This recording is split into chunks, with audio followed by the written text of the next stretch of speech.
So I'm gonna unmute it and get it going here and You give me the signal. ready when you are, basically. Okay, cool. Somebody's coming in. So that's our first petition. Okay. Come on in, folks, are just about to start with you.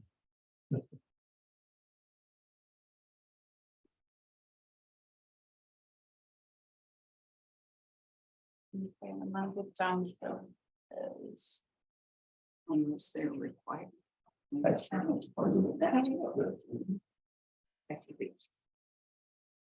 Okay, time being 6:30 or a little after, we're going to open public hearing. The first item on the public hearing agenda is the land rezone based on a certified survey map on the Stussy property. And who is here to speak on behalf of that petition? Tommy Stussy and my wife Carly. Hi, nice to meet you. Tom, are you gonna be the spokesperson again? Yep. Okay. What do you want to tell us? At the public hearing. So we had our preliminary CSM done, right? And so it creates a 3-lot CSM. And one of them being residential that would be zoned RR4. So, yep. Lot 2 would become 2.4 acres and lot 3 would be 16.4. And would you briefly remind us what your intention is for use of the rezoned areas? On the parcel that would be RR4, we would build a house and then the rest of it stays farmland. As the other ones go to, FP1 farmland preservation. Okay. Just in general terms, what's the time frame that you're thinking about going to work on building the house? Next year. Yeah, taking care of this stuff this year, getting it split off and that kind of thing. Is there any other member of the public who has any questions about this? Any members of the commission who have a question for the owner? Arlen? Yeah, you have the one small, well, you have two small FP1 parcels there. Are they connected to farms that are in the adjacent township? Yep. So that proposed lot 2 is the last of that parcel that remains that's in the town of Oregon. On the screen to the left, that's town of Montrose. We also own that.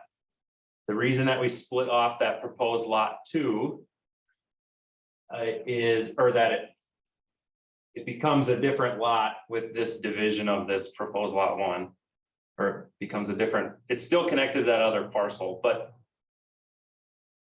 for the fact of the matter, if we still own obviously on the rest of that, but if for some reason somewhere down the line we still have that gets sold, we can still, the way the surveyor said it, if you're pulling out of your driveway where the driveway is, the black line. yeah, you can still trim the trees for however far that distance is to the line.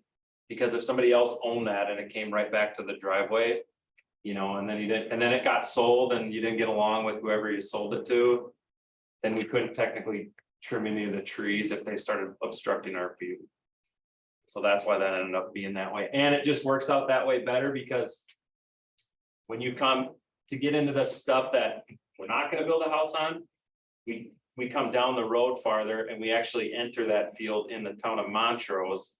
And then you can see we come into this field here and we come up and around because there's actually another field that's down in the trees here. So we got to come around. So that's why this stays not ours. So not my wife and I's. So we can actually still get up into that other field.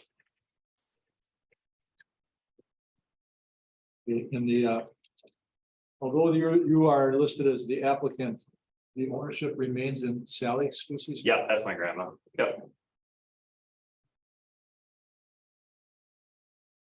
Okay, anybody have any questions? In your comments, so you're gonna build on lot 1. Yeah, It says lots 2 and 3 with no development deed restriction on each lot. So you're putting a deed restriction on them other 2 lots. correct. Cause there's only one existing split for this parcel, and the total parcel before any of this happens is 26 something. So Not sure. below the road, that was FP 35. Yeah, What's the reason for changing it to FP 1? cause it gets under a certain, it was the whole, Qualify for FP 35 anymore when Okay, we split it because off, of- yeah. yeah, cause it was what, it was like 25 or 26. Right now, it's the whole thing, that whole square is like 26 something. So just And it's over- close enough, well, I guess whatever their zoning rules are, it's close enough to 35. Okay. Yeah, and that's why there's a split there. Yeah. Because that parcel my grandma owns, and that's all that she owns in the town of Oregon. And then the rest of it is the farm and other entities.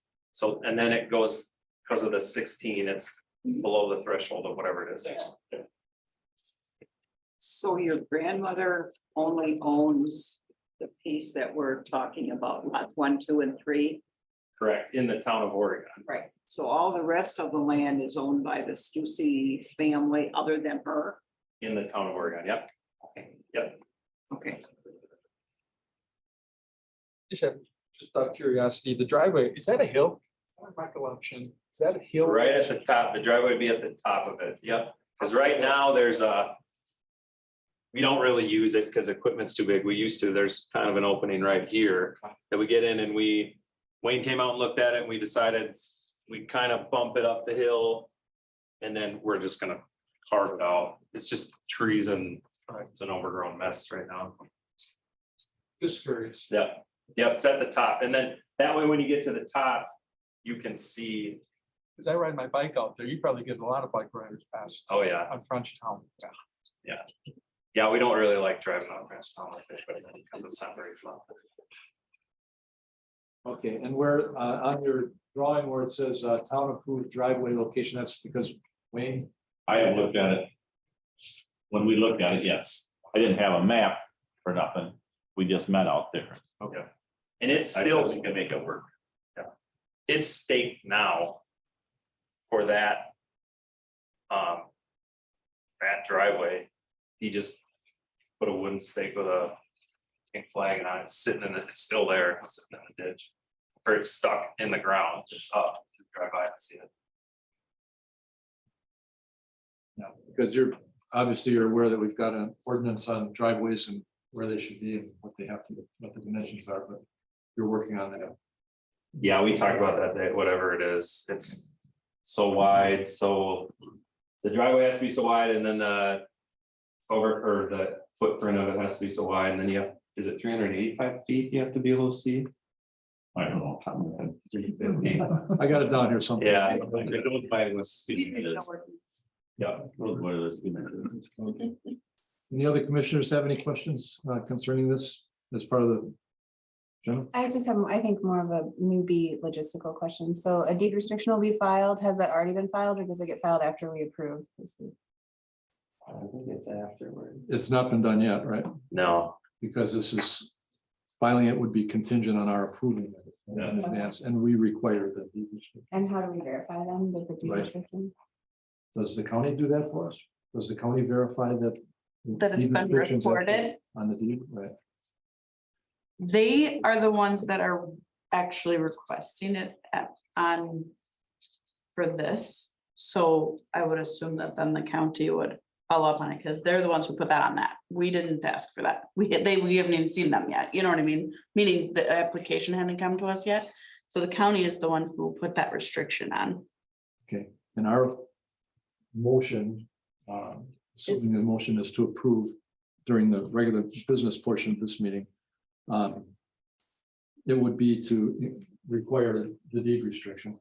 And if you did that to require the deed restriction, then what Jennifer does is she writes a town action report from after it goes to town board and they approve it or don't approve it. And then that would tell them what restrictions the town then put on it. Tells the county what Correct, restriction. because it still has to go to the public hearing. And then they there. supervise the process after that. Physically, when the county then. Because this all approves goes, once we say then yes, they'll then put the deed restriction money on goes physically, the. do the rest. Okay. Yep, Good, yeah, I'm glad we put that on. the- Okay. Then I'm going to close the public hearing. We'll come back to you folks in a couple of minutes after we have our second part of our public hearing. Which involves the cemetery. So we're happy you're talking about farmland here. Now we're going to talk about a cemetery.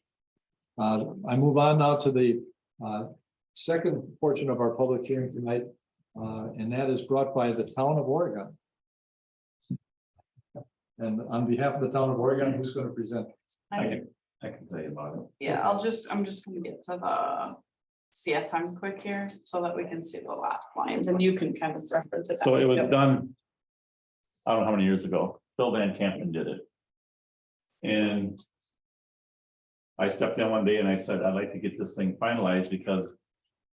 To the west, there was no lots plotted there. We bought the land so we could plot more lots in that cemetery. But it wasn't done, so then I dug into it farther. I talked to a surveyor. And he said, well, was it a deed restriction was on it, or no way, easement was put on it. Yeah, And somehow Phil and Bob Dick had a driveway easement on it. Why Bob Dick does not know, On the cemetery land? yes. So I talked to Bob Dick before we did the cemetery driveway. I went out and had the guys put in a complete U-shaped driveway in that cemetery, so you can drive one inside and drive out the other. And then I talked to Bob Dick about, what's this easement? He had no clue. So then we got a hold of the land surveyor, and then he said, you gotta talk to your attorney. We got a hold of the town attorney. The town attorney looked at it and talked to Bob Dick and got everything all straightened out. And now it just needs to be finalized. The plan commission's got to look at it and say, yes, we approve it, so that the easement can be taken off. Oh, so the purpose is to remove the easement Correct, and to change the zoning on the yellow Yeah. portion that we're Correct. looking at here. yes, Okay. yes. And then will the whole cemetery be in the same zoning category? My guess would be, it probably says it here, so that's why I'm just gonna refer back to it. So it says. Goes by description of properly, yep. So rural residential. So it looks like, so that must have been included in Pitt, the prior owner or the Dicks. Would be their whole plot must have been, or their whole parcel must have been run at 16. And it's going to be rural residential. 1, let's see, comments associated with. I'm guessing, but I don't know what our current thing is here. but we weren't aware of it until I got a hold of the land surveyor. Then he found this out. And then we found out, we don't know why it went the way it did. Okay, So we're trying to get it finalized now after, it's probably been 5-6 years. okay. So we're trying to fix something that should have been done right the first time, and it's just a matter of correcting the record. Correct. Okay. Because we don't want to be digging up graves. No, There's no, no graves on that. there's no grades on that. Not yet. No, I remember when they dug up the graves at the Veteran Cemetery in Milwaukee, and put this interstate through it. That was a mess. Ooh. Uh, So it's a matter of getting it straight, organized and legal. Okay. And it's not that way now. But the town attorney's on board and help straighten this Yes. up. Yes. Okay. Yes. Curious, sort of an aside, how many more plots are possible? I can't answer that. I don't know. Who is Wayne? That's, Assuming somebody like me is gonna need a plot someday, how does one get into the interred in the town cemetery? come to the clerk's office and it has to buy a lot. There is a map. There's lots available on the old part. But the new part's not available yet because of, I see. So we can, So that's the reason Yep. that whole west section doesn't have any plots right now. You have because of that restriction. Yeah. Was the easement. everyone wants to feel before I. so he can, once that easement got released and stuff, then the surveyor can finish the lots. Do what we want. All right, so we're gaining the green area. So I understand this right, the green part is a part they bought most recently. Green on here, Correct. okay, Could have and been, that was an easement before. I don't know. I wasn't involved with it. I stepped in later to try to see what was going on, and then I hit the roadblocks, and that's why I tried to get it rid of At it. least there's an easement there now and you want to get rid of it. Okay, I understand. Okay, I see. This will eliminate. And Bob Dick even said he doesn't know why it was put in. But he had to sign off on it, and he's done that. So is our cemetery, the existing original portion currently zoned R1? I don't know that. Okay, so we're taking this green area from RM16 to R1. Will we eventually have to rezone that green area to match what's a cemetery? I didn't realize, I'm curious if I'm cemetery to curious. R1, did they have? I think the other two are RR1, What's that? because there's two existing lots. This would make a third Mhm. cemetery. I think the other two are R1 already. The neighbor, so I own north and west. The neighbor that owns north and east, they have 20 or 21 acres and they're RR16, which is probably why that's sitting RR16. I'm assuming, You own north and then west, the house to the west. Yeah. Yeah, so I'm assuming whenever that was purchased, that zoning issue is it's still sitting as RR16, which is what that property is. I think we were 16 too, I don't remember. But then right now the cemetery is three different lots technically. I didn't get into that part of it. I just let the attorney and the clerk's office and the surveyor work that out. Yeah, the county chooses which one is Yeah. appropriate to what zoning is appropriate for it. Personally, I'm satisfied that if the clerk's office and the attorney and the county are all on board, that I really don't have grounds to disagree with anything they agree is the right way to go. I agree. Sir, did you have any more questions as a neighbor? As long as you're not taking property, I don't care. There was, I did walk it and there was an old stake in there, you know. Well, yeah, And it was where that it was- tree is too. is It's messed where it up. was supposed to be. I mean, when he put new stakes in, it's. Yeah. So, I mean, I didn't know if, you know, Yeah, there's just that one corner, which now will be the corner of the three where that tree is, it's shifted because of the tree there, but. Stephanie, did you get that gentleman's name that's being here? I didn't actually. Would you mind identifying yourself? Sure. First name's Chris, last name Knackers, and as a Nancy, ACKERS. Like I said, we own the north and west that surrounds the cemetery, And what's your address? 5900. Okay. Thank you. So can I just clarify, no properties changing hands here. This is probably the town already owned and just.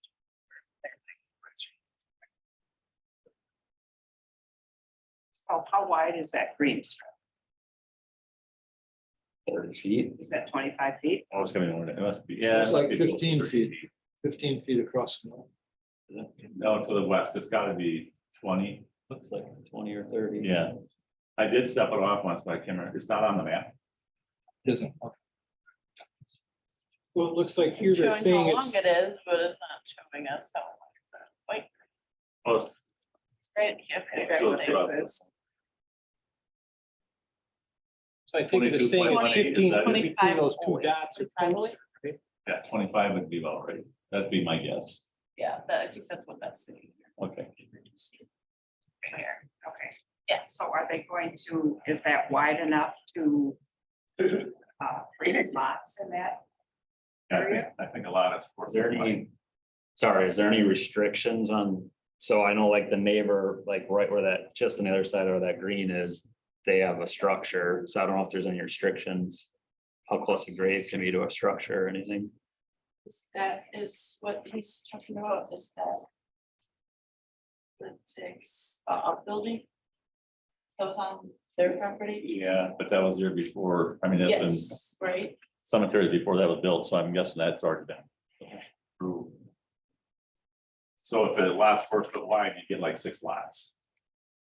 I don't know, then whatever the length is, I don't know exact size of the lot, Sharon. I thought they were 4 foot wide.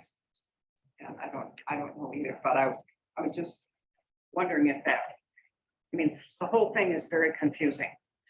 And I can't understand how it got to this point without the attorney or someone knowing that this wasn't done properly. I agree with you. I mean, I agree with you. whoever was in charge of doing this, didn't they confer with anybody? Didn't they have a survey at that time? Didn't they? I mean, I it can't isn't think. the way things in my mind should be done. Right. So I don't understand how the town could allow this to happen. And it's great we're fixing it, but it's obviously costing the town some money to Right, fix this. And it was more than, it was before I became chair. That long ago? Yes, when that happened, it was before I became chair, Wow. when this was done. We're pretty sure it's getting fixed now. Yes. Yes. We know it's getting fixed. Yes, Once it gets there- approved, it's getting fixed. Okay, and what we're doing tonight, later on in the meeting, is going to help us fix I think it's a $30 fee at the county for recording or Recording the something, document. and that's, you know, of course, we got surveyor fees and attorney fees. It is what it is. It's gotta be done right. So if this easement existed before, Wayne, to the west of where it stops up there, Some of the others. there's no easement there. Has anybody checked into that? I mean, does it seem kind of odd that that easement stops at that dash line? I'm assuming that's a property line or something. I thought it was an access easement and it was meant to. It's. Equipment, I've never been there. I think it was gonna be an easement for him to build his house when Bob Dick built it. But he didn't use it. or He didn't have to use it. Yeah. He thought he was gonna have to use it. Okay, Instead, he House made or his own except for driveway, building or which would something. make sense anyway. That's kind of the shirt tail stuff I heard to the grapevine. okay. I mean, it just seems kind of odd that we got an easement around, the two Right. edges there, that there was no easement going farther to the west. I just, while we're doing all this, I assume somebody looked into that. I mean, the surveyor is My the one who memory's found not the real easement. good, but it seems to me like there used to be a pole building up there on lot. There is. There is. a And maybe pole. that was access to that pole building. I don't know. Yeah, that's what I thought happened, and then now it's not necessary because they have a different driveway to get to Right. that building now. Because the Right. surveyor found the easement. Bob Dick had no clue there was an easement. So, Okay, But that was probably the intention of the easement initially, and then the easement wasn't used, and now there is access, just like we asked that they put easements on sure. specific properties that they may never use. anything further on the public hearing aspect of the cemetery application? Then I'm going to close the public hearing and move on to the business portion of our plan commission meeting. Call the meeting to order at whatever time the clock says up there. Thanks, Chris. Yeah, appreciate it, guys. Thank you. And we'll start with roll call, please, Stephanie. Okay. Right. Sharon Christensen. Here. Arlen Kai. Here. Dave Hageman. Here. Andy Baumstrom. Here. Gina Larson. Here. Chuck Soul. Here. And Tim Yamchuk. Here. Item number 7 on our agenda tonight returns us to the Stussy application. Any members of the commission have any further questions or concerns that they would like to bring up and have addressed before we vote on this? I don't. No, I thought we had a pretty thorough explanation and discussion. I have a comment, and that was only that we've had only one person that was a neighbor that had come into the clerk's office and just asked for an explanation of what it was, and they were very satisfied with the explanation, obviously allowing that to happen. Neighbor of you guys's. And then also that there will be, so because now you're splitting off that, and I don't know if we explained this to you before, that's why I'm redoing that. Mhm. And you're going to be building a lot at the time that we have signed your CSM, there is an impact fee, and that is $2,000, and I don't know that we've told you that. You told me how that. works. Okay, Yep. cool. So all right, good. That I want to remind you, that's, okay, thank you, that's it. All right, can we have a motion? Make a motion to approve petition BC PREZ -2022 -11892 with the conditions that lots 2 and 3 are deed restricted for no further developments. Is there a second? And folks, that's your understanding of what you're asking us for, right? Yep. Restrictions on those two, okay, good. All right, all in favor, signify by saying aye. Aye. Say nay if you're opposed. Is unanimous, Stephanie. Put me down for an A. Okay, got it. Moving on to item number, and folks, you're welcome to speak. Or take off either one. Okay, thank you for your time. So we gotta come back to the town board meeting? Yeah, so the town board meeting is October 4th, first Tuesday of every month, so I think that's about on October 4th. And that's when these guys tell the town board that they recommend approval, and that's when they would say, yes, that would be your like final stamp before the final stamp on your CSM from the town, and you go up to, I think you guys' public hearing is 25th of October. Yeah. It's moving fast. What time is the town? Good job. 6:30. 6:30. 6:30, yep. Sounds good. Thank you. Thanks. Item number 8, returning to the cemetery question. Anybody on the commission have any further questions or business before we take a motion on this as well? Don't hear anybody. It's been thoroughly beaten to death. There's been so many bad jokes. That being about the cemetery that I'm not going to even comment on. I mean, I apologize for that stuff. I know. I couldn't answer some of your questions, but I Well, but you said things I like, didn't know, you know. based on what you were digging up, and I thought, oh, that's funny, Wayne, that's funny. But, it didn't Sorry. intend to be, all right. Yeah, that was just happened that way. All right, can I have a motion? I'll make a motion, we approve petition DCP REZ 2022-11-888. Second? Second. Second by Chet. All in favor, any further discussion? No, all in favor, say aye. Aye. Anyone opposed? That's unanimous also, Steph. Item number 9, approval of the excellent minutes that Stephanie created and provided us with for July 19th meeting. Anybody have any questions before we move for approval of those? I have to compliment you, Stephanie. That covered a lot of territory, especially when we had a public speaker explaining a lot of stuff, so. Yeah, those ones are sometimes pretty tough to do minutes. Can we have a motion to approve the meeting, the minutes? I move approval. Second, anybody? Second. In a second, all in favor, say aye. Anybody opposed? Unanimous. Item number 10 on our agenda is public comment. May I claim the right to request the first public comment by asking Stephanie, do you have any personal business that you would like to advise us? I think that's what Tim is alluding to, is that I will be on vacation next week, 'cause I'm getting married on Friday, so. Next Friday, not this Friday, not in 3 days, but the following Friday. So I am going to be off next week. Congratulations. Thank you. Wait, I'm supposed to say best wishes, right? All right. Any other public comment? Okay, moving on to item number 11. Review and possible action regarding the update on the township land use plan. And continuing our land use chapter. Harlan, you want to get us started with that? This is the, if I'm understanding right, this is the revised revision that Brian Standing sent to us in August. And that's what you provided us with, right, Stephanie?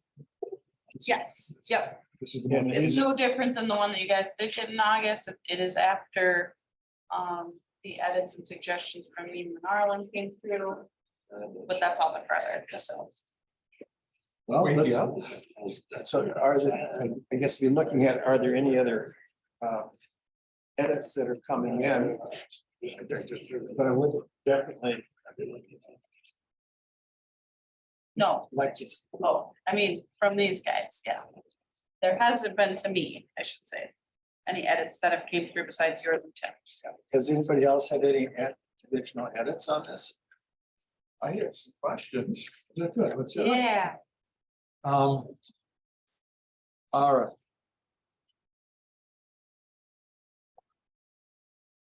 Let me just find one quick edit and see if it's still there on page 26. You may have corrected that.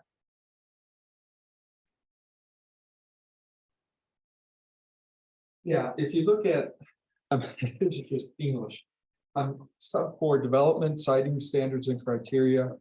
You go to where there are two. And then if you read the end of the second line, lot lines may be reconfigured in such a way that there one or more revised lots may be between. I just was gonna take out that they are one or more, that just in such a way that one or more. What page are you looking at, Chuck? Page 26. Are you on the little page number 26 or the Yeah. big bottom? Two sets of page numbers. Chapter 826 Yeah. of chapter 8, Yeah. not. It would be page 38 of your packet. Okay, Oh, you don't have the same numbers in the packet? Right. okay, because I. thought Well, you wait, said- number the whole packet and then we also have land use. Sorry. Yeah. No, no, you're good. Closer enough. I got it. Okay. Yes, 26 of the land use. So it's chapter. Configured in such a way that there are one or more revised, it just didn't sound right, that one or more, just take out the word there. For English, maybe I'm. How far down there? Were there 2, 3?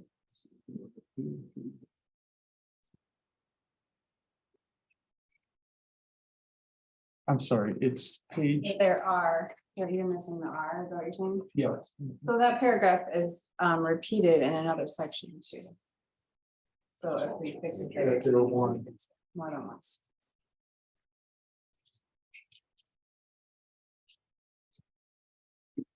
This is very. Okay, so something has changed, or you're looking at a change of a word where? Just take out the word, that's all, that had. Yeah, you look at That was just a minor grammatical thing. That's fine, these are things that. So now. you were looking at it in the rural mixed use section there. Like, that should say. I think I this think it has shows chapter up 8, again. page 26. No, Either either not. before or after that. That was, that was that standalone thing and not, you know. Yeah, but this is the standalone numbers, just so you know. And Gina's looking at another place. I was looking at chapter 8, page 26, which is actually page 38 in our new packet. 38. in your new packet. So, So- yeah, it shows up again in section 4, the traditional subdivision area. It's that same paragraph repeated. That's what we had last. That's what we had I last. don't know if I marked up or last, the August copy, so it's 94 in mine, but that would be, just the next section there, so. It looks like page 30 at the top of the page, top bullet, Which page? page 30. It'll be the second time that that paragraph shows up. And it looks like it was just copy pasted, so. I thought you just said. She did, but it's the other, she has the little numbers and all. But on the old one, you guys, in the packet, in the land use, okay, I have a question, only because. In our new packet, it says, obviously, it has the page numbers of the chapter, meaning those, that's of just the. Thing in our, and you guys, can you look in, everybody look in their August, or some of you look in your August packet? Cause I have Sharon's here, and none of those page numbers exist. Yeah, there's no page numbers in my August packet. Well, it's numbered Just for the whole packet, meeting, for the Just packet. for the packet, Yeah. but not for the land, not for the chapter. Yeah, Okay, so that's gonna be hard, but not impossible. So Some of us old people, it is. we will just have to go, I mean, there's no way to fix it at this point. we'll just have to. Yeah. Be good communicators. But Chapter land use, this is your new one, so now you're on page here, but if we could both, then if we could all refer to the last. One and the new one, you know what I mean? So when you pick it. Like when you picked it, Chuck, to look at, if you picked it from your August one, it's page 65, so these guys all have that on there. Oh, so, And then we'll find it on page, so it was pages 90 and 94 in the August version. there you go, thank you, that helped. And it's now, And it's. What did you say? 30.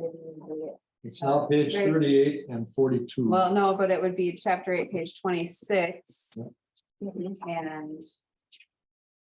The little numbers, right? Yep. There's 26 and 30. In the new version. It's chapter 8, page 30. What line were we looking for that duplication? Wait, it's at the top paragraph there, but it's the there is not in there. Yeah, the product for the second. Yeah. Oh, okay. While we're on that though, can we discuss that section? yeah, there's a couple things, it looks like Sharon highlighted too. so. Okay, it's specifically that paragraph, if we want to stay right there, since we all made this. That's good. Yeah. Hey, Sharon, we've got Agreed. some comments to make too on that part. On this paragraph or I'll the see. section? Yeah, Let's find Okay, out. okay. What do you see, Jim? Well, I guess I'm, coming in late here, so I'm recognizing that. I apologize, but I just wanted a little background. This seems very specific, and I believe this came out of the isolated incident with a residential property and not being able to move a lot line because of the 2-acre minimum. Yeah, Is that where this language originated?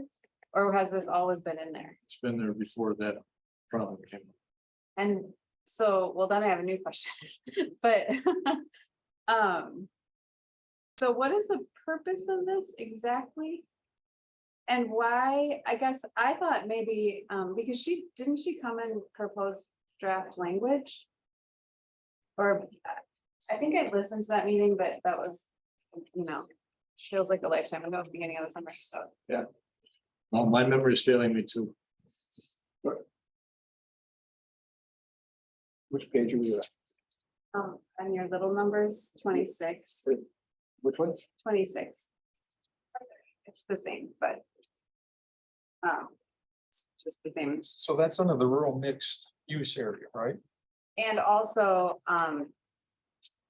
rural mixed use, and also the other time it shows up is in the traditional subdivision area. Okay. So it's in both of those sections. So I guess I'm curious, one, how that could have been applied or to that specific situation, or why It was- it didn't It was apply? actually, it was added for, I thought it was added or created by Brian Standing. As In in response to that. response to that, yes. My mistake. So I believe that was there, and it was looking at special circumstances. And in this case, it was, So when you say there, isn't there in the draft, but it wasn't in the previous. Not in the No. existing comprehensive plan? No. Okay, so that's new language.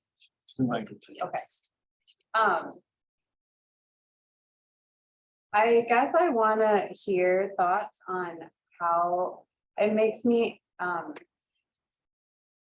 was say nervous, but I guess I tend to really look at things that like are created for one specific incident, because I wanna know if we're creating something that might have unintended consequences that are broader than the specific instance that we're thinking of.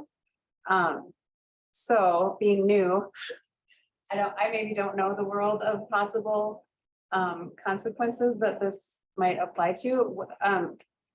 Where would this, like, what's the universe of things that could even be use this section, I guess? And where do we see this kind of coming into play ever in the future? A place that it could come into play, if you take the whole Shield development.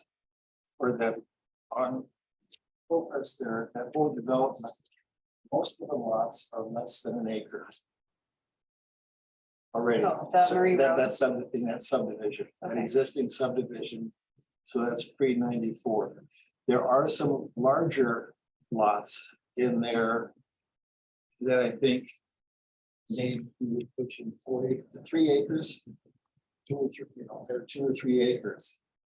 So if for some circumstance. Somebody wants to shave off part. of their 3 acre or 2 acre or some, even if it's that they could shift the property lines. One lot gets bigger, one lot gets smaller. And shield development is a good case because there's a lot of those lots There are are other 3/4 lots that are less than the 2 are acres. 3/4 acre. So they're less than a 2 acre. So if they start shifting their lot lines, this would allow them to do that. And as long as they don't create another lot. Sure. So that circumstance would just be in the section, in the subdivision section, and that's where, the only place it would be needed is, am I correct there? Like, well, I guess if that's the circumstance we're putting this in for, and that's how we most likely see it used, it's in the subdivision section and the rural mixed use section? I Should it don't be in know both? if there may be some of those lots in the existing rural mixed use that are pre-94. We got some less than 2 acre lots that are pre-94. Another example is that could use this language. Would be the one that we just had with Phil Peterson, Which one? the one that we just had with Phil Peterson. He's Oh, yes, adding, that's right. that's okay, right, so that's right. that we could use that under this language, meaning we wouldn't have to create language or call it anything different because it's basically the same thing. Now, he's making his more conforming, but It's meaning still- he's adding, but it still would be, could be considered under this language. So it's just another, and that's outside of That's the right. That was the subdivision. farm, Peterson Farm property, Yeah. at the end of the Yes. cul-de-sac. But he's not in a subdivision. He's- Right, so that's an example of a way that this could be used in a rural mix, like 16, for a Okay, outside of a subdivision. That's what I could think of for an example. and I believe that's a positive use of this, if that's what we're looking for, but I'm a skeptic, and so I'm always looking for how could people use this as it wasn't intended, They could misuse. right? Mm-hmm. So, You're looking at being creative. Yeah, sure. so, if you're opening it up, then could you say that any mixed use property, well, how does it read? They're all zoned for residential development. That they could reconfigure their lot lines so that any lot, any adjacent lot could be less than 2 acres. So you could have. Take my subdivision out there on Hillcrest. If, everyone around me has 2 to 5 acres. So. We could all shift our lots and create a 1 acre lot. And that would be okay. Except that it says the total number of home sites cannot be. Well, increased. I'm sorry, not create, but make one of the lots under 2 acres without creating any new lots. We're just moving our lots around, but right now, nobody's under 2 acres. But I think this reads that it would be okay to shift the property lines so that could create an under 2 acre lot So if you where have none two- exists. You had two 2 acre lots side by side. You take 1 acre and give it to the left-hand lots, they got 3, and all the right-hand lots Yeah. got 1 acre. In an area where there's no 1 acre lots. And both those lots were made before December of 94. So because that's in a platted subdivision, we would allow a 1 acre lot, right? Yeah, I read it. I'd say there's a Well, there's part no that says limit. Is there- it's there's- may. There's If- no specification on a platted subdivision. In the rural mixed use section. Right? It just says where there are 2, 3, or 4 existing lots, all created before 1994. And all zoned for residential development. So you could have 4 RR4 lots. Together, Yeah. and if you wanted to, again, like why anyone would want to do this, like, who knows, but we're sort of creating the situation where they could, and I want to just be sure that we're okay with that. And the reason that they did where there are 2, 3, 4 existing lots is so that it couldn't be done in a platted subdivision.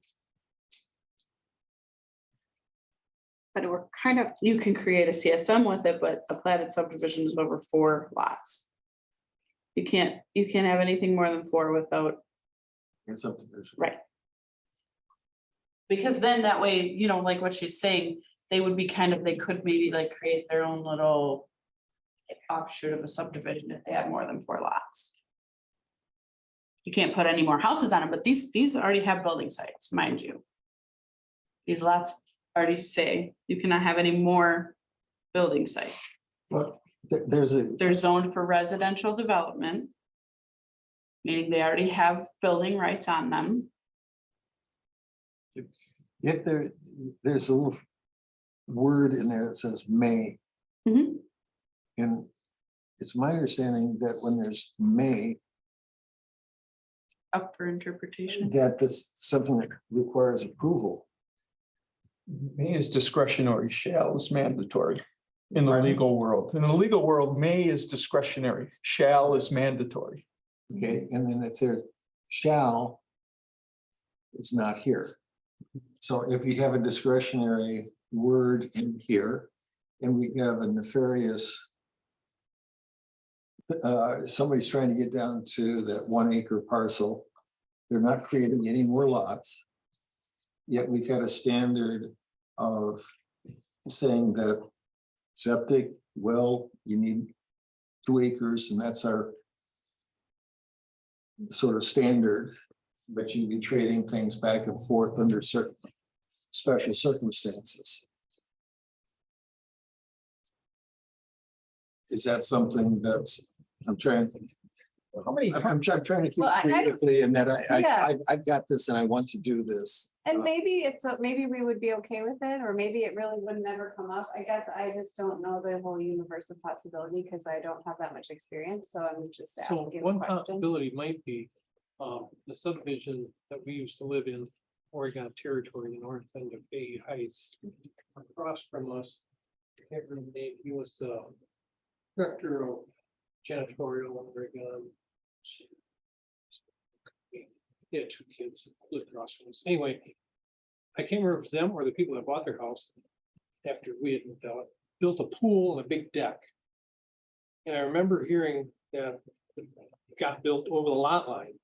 So the other neighbors next door, who now all of a sudden have part of a swimming pool they didn't have before, sold them or gave them the land or whatever, but it had to be a new lot line or whatever you want to A say. CSM, they had to create a CSM even though they didn't have a CSM. Right, because it's a before. platted thing in the Oregon Yeah. Territory, but Yep. it moved the lot line, so the plat is no longer valid for that one spot, so they would have done a CSM over the top of that. Correct. So that could be one instance maybe where this would work, because maybe it took enough away from the people that, you know, gained a little bit of pool.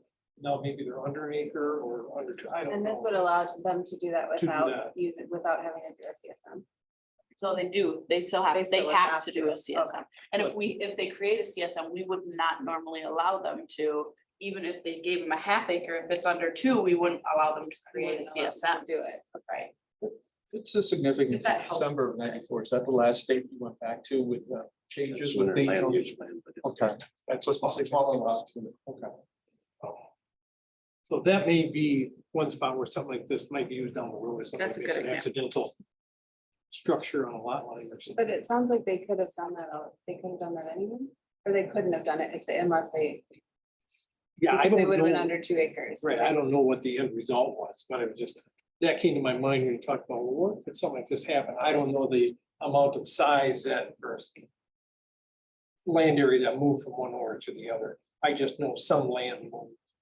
I guess in that context, I see the point of that, but then I would still question why it would not just be in the subdivision section and why it would be needed in the mixed use section. Like on here, I know on a traditional, you know, you look at this a week or 2, a month or 2 ago, right? You have some traditional subdivision areas lined in red. And those are bigger lots for the most, big red and yellow. And yellow was traditional sub 1 per 2 acres. Now, if somebody owns a lot. I guess this is saying they could make a, you know, they have 4 homes, they could make 4 1-acre home sites. Right? And the rest could be whatever. Because it'd be create more lots. Yeah, I don't think they can create any new. But if they had 4 within the, Oh, if they had 4, you know, I don't know what anybody owns in the RM or the traditional subdivision areas with the acreage. So I don't know how many people. There's 10 acres, there's 8 acres. Yeah, there's multiple acres. For historical, like in the middle of the Shield development, there was an area that was set aside for parks, for a park. It was like 1 3/4 acre, something, or 2 acre. It was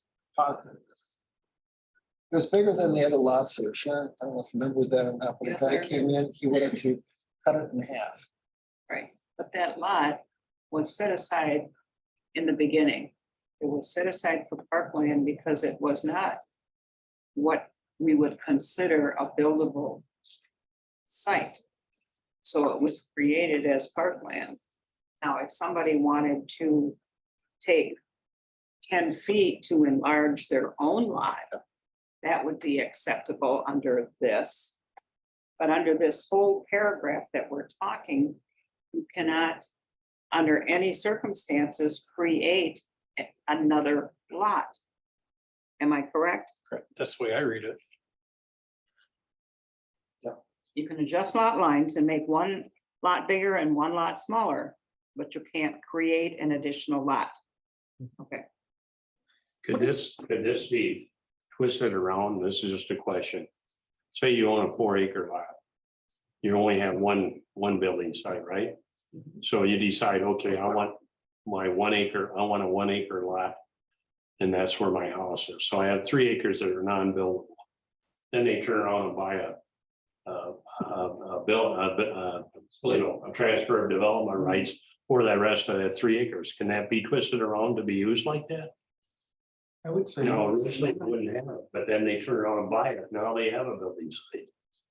Well, that's taking a 1 4-acre site and putting it into, you're creating another Usually site. creating. Yeah, but you lots. originally, when you did the division, you didn't, but then you turn around and buy a development, I mean, a transfer of development right? And then can you put it on there, or is that always gonna be I non-building? I would say no, the way this is worded, under no circumstances shall the total number of home sites be increased beyond what is permitted under the current You configuration. know, that would be for the survey, to get the Well- survey, but after that, after it's done. Yeah, what if thinking, a little bit evil here, what if you split it in 2 lots, you buy a development right? And then you have 2 lots and then you move your lot line after you do all that. Then you'd be able to under this, under the. mixed if use he reg- had 4 acres or 4.01 acre or something that you ended up with two. Okay.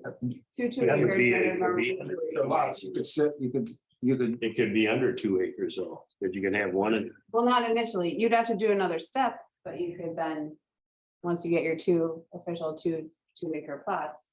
Then you could say, oh, now I want to move my property line and then do. your Restrict that be a zoning too, because you can only do TDR to certain areas. Yes. And if you That's restrict true. the zoning on that, that's true. you can say you can't put a TDR there because it's zoned. P1 or whatever, We- if that- you that's could already zone it part that of way, our- because. No, it's just a question. That's already a Even part with of our TDR, what you've proposed so far, what Chuck is saying is what you've proposed even right now in your TDR draft policy, you wouldn't, if you zoned it FP1, that wouldn't be allowable anyways, because you're not, that's not a receiving area. So it wouldn't be allowed to receive a TDR. But also, if we're restricting it, then what's the sense, how much are you restricting it down? I'm not sure, I don't know which area we're talking about here yet. But then what's the point of TDR if you're not going to allow them to put them in a small lot somewhere near another house? That's kind of what the point of TDR was. So you can restrict it, yes, by our policy, which you have. anything else catch your face? Yeah, I'm just trying to think if there's a different way. I mean, I wasn't here prior. How did the language read prior that you had to change it to this? What did it say? That's prior no to language. that? This is a whole new paragraph. There's nothing like this in the previous plan. There was a minimum size and she was just under the minimum size. I have So like she needed a little extra land. 0.07 or something. Seemed the way. Yes. The original survey said they had 4.02 0.02 acres, so they. And that there was 2 lots in there. It was resurveyed and it came back, it was 3.95. Mhm.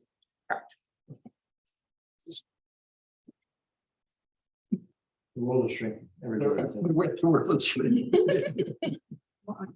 Still think the may allows a lot of discretion by the planning commission too, to say yes or no to stuff. Yep. As opposed to you shall approve it, if you don't want to, you don't have to. Correct. I don't like to do that, but you can. And you could use the may language, the permissive language, to weed out the people who seem to be up to some of their nefarious purposes. That requires us to vote on that. Well, you're putting Yeah. pressure on the planning commission then by doing that, and maybe that's okay, but. Just so we, Sort well, of- I understand what we're doing, I guess. Okay, that's the most important. thing. I'm glad we talked about it. So.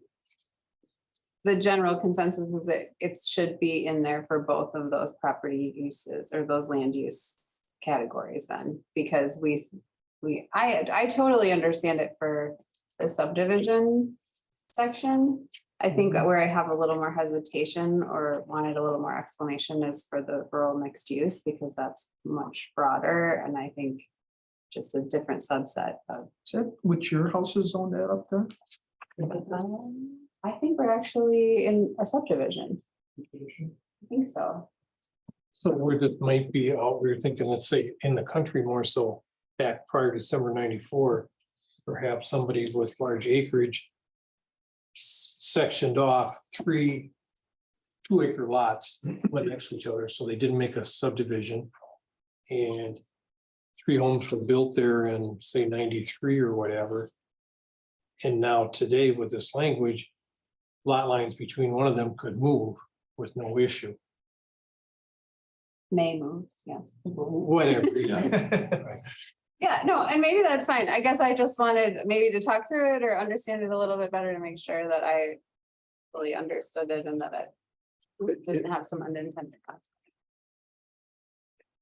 I kind of like the flexibility it offers to us, so that if somebody comes in with a real sad story, we can fix it for them. I think that's why Brian put that in there, is so we have some flexibility for something that we could work off of that we don't have today. As Chuck points out, we don't have to do it if we vote against it. And I think like, I don't think that it seems like there's gonna be a run on that language, use of that language, but I'm new, so I just get to ask this question. That was a question that was raised when we were first going through it, though, with Brian Standing was kind of the unintended consequence thing. It's what you're mentioning. Like how many people, I remember you guys asking, like how many people could really even use this? And if so, how would they use it? And he reassured us, or I mean, went out and kind of looked, I don't know figures, but so I think everybody was real worried about that as well. I would note that it's also December of 94. And it's not for that new lot. It's not for that new lot that you're going to create there, Andy. That's good. Oh, that's true. And that gets rid of what I was kind of saying when adding on to his comment. You're right, that this specifically says for lots created prior to that date. So it wouldn't be for someone who just created a new lot with a TDR because you thought, yeah, yep. So the things were those non-conforming size things that were allowed. For some of those historic properties that might have these not. Okay, that makes sense. So one more just to typo thing or maybe language thing. Do we need to add the word adjacent to that paragraph? The way that it reads, it just says where there are 2, 3, or 4 existing lots, but it doesn't really mention their proximity to each other. Where we at? What numbers are you referring to now? August draft. August draft, the large number 38. Okay, that's what I have. There's not. This- It doesn't say. Oh, Is Make that, sure that could we're that not be talking something about- that was in there? Scattered plots. Reapplications with Lyman Anderson. Scattered lots all considered as. I mean, I think it's implied because you say you're allowing the shift of a property line, which you could only do if they were adjacent, but. I mean, best to really ask, spell that out. Yeah, to see if, Probably not a bad idea. I like that. can Avoid a ask. future argument. Right. Help you make sense. Still worried about Dave's situation where the swimming pool was built accidentally onto the neighbor's. He just really wanted to be a pool. Out, let's change the law. it happens more than you know, that's for sure.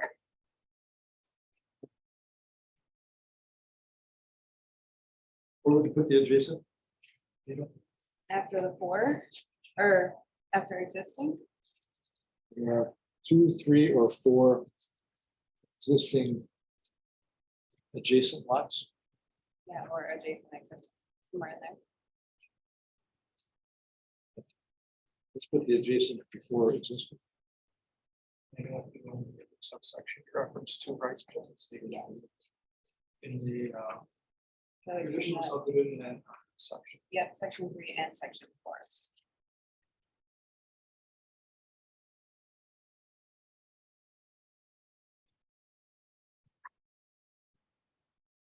No one can claim we're not carefully considering this draft.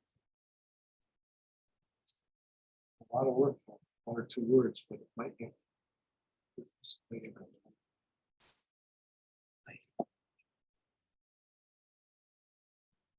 that makes one feel, I guess it's implied, but Another way a lot might change is, I'm looking now at mineral extraction. Somebody's got a quarry that starts eroding away to the neighbors. So that to the neighboring, and sometimes the neighboring lots are neighborhood, they're in subdivisions. Okay. Well, that's justification for having it, not just in the subdivision section, so. Right. Yeah, that's. Okay, good. I got one more thing. Yeah, what have you got, Chuck? If you turn to page 23. On the August 15th. Throughout the chapter 8, page 11, it's page 23 on the August 15th. Thank you for that. Page 35 in big letters, right? Big letters. Today it's 23, I think. Today's 20. wait, 23 in the big numbers or 23 in the? 23 in the big numbers, chapter 8, page 11. So you're in agricultural transition areas, section D. It's under transfer development rights, TDR sending area. That's 6 line down. Okay, and then first of all, real simple thing, it says C map XXX in D sub 1. You're gonna have to put, I don't know what you're gonna put there, but. I just C map XXX. I think that holds open the possibility or holds open the necessity of assigning a number after we know how many maps are gonna be attached. Is that kind of the idea there, Stephanie? Yeah, I believe so. That's to be filled in once we know how many total maps we need. Okay, just so you know that's Yeah, there. I'm gonna mark that. Okay, then I want to get to the question I have, because I don't understand it. And hopefully someone can help me out with this. Okay, now. On the sending area. Okay. It says here, all FP 35, I'm on subsection 2. Sending area. All FP 35 or NRC zoned lands within the farmland preservation area are considered potential sending areas. Okay, so this is in the general TDR subsection. But then if you turn to the rural, where is it? The rural mixed use area. Let me just find it.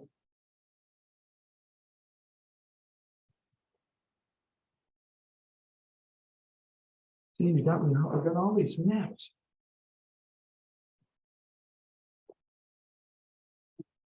Okay, and then this is on page, chapter 8, page 25, which would be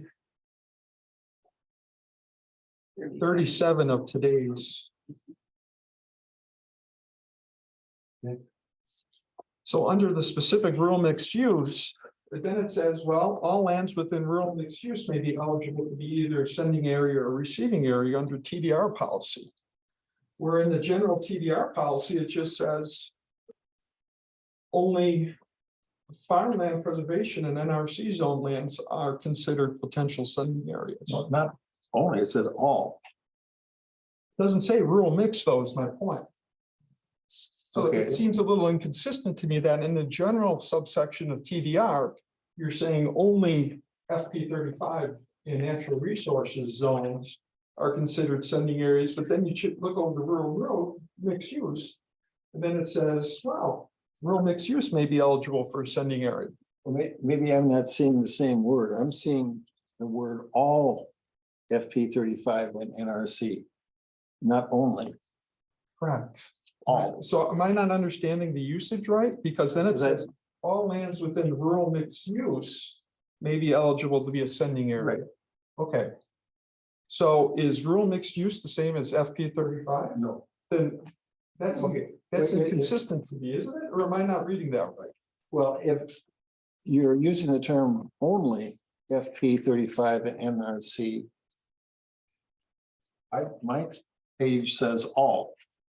You're saying it's not exclusive, only FP 35, you're saying among Among the universe things, of. It's not only a deep probably exclusive, yeah. yeah, My point is this. Sure, but In the first subsection where it says TDRs, it's TDR in general. TDR development rights. It says sending areas. It only says FP 35 or NRZ zone may be sending areas, correct? So- says all of the, yeah, it's trying to be exclusive. It's Okay. trying to be all encompassing for those. My point is, then you go into the subsection of rural mixed use and it says rural mixed use may also be a sending area. but it's not in And the that, sending area of and are TDR. you looking at it would be I'm good to looking be at it just saying, being as inconsistent to me. If I'm Okay. looking at this, reading this as the landowner, well, here you say it's just MP 35 and natural resources, but then I go to rural mixed use and it says I can be a sending area.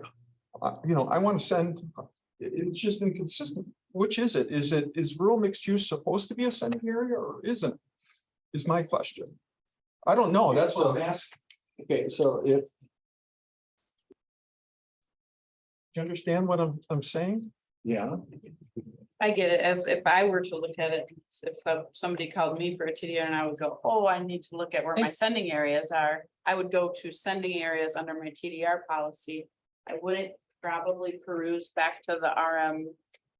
Or to the other section, because it's not the TDR section, and I would say, if these are your sending areas and it's not all encompassing. If they're stating that, that's what you're saying, right? So if you And I look, think, check in the farmland preservation area section of the thing, so I'm on page chapter 8, page 18, big number 30 in today's packet. It's got a section, sending areas, any property in the farmland preservation area that is over 35 acres in the FP 35 zoning Yeah. qualified as a sending. So I think what the way it seems is that the first thing you looked at was, here's how, or that was just about TDRs. It wasn't within any of the room here, all these things. It wasn't in the farmland preservation area, it wasn't in the rural mix area. So that was the first thing. So now if you go into each of those areas, each of those areas has something about these sending areas. So in the farmland preservation, I think this aligns with what you saw in that, Okay, but sending here- receiving area.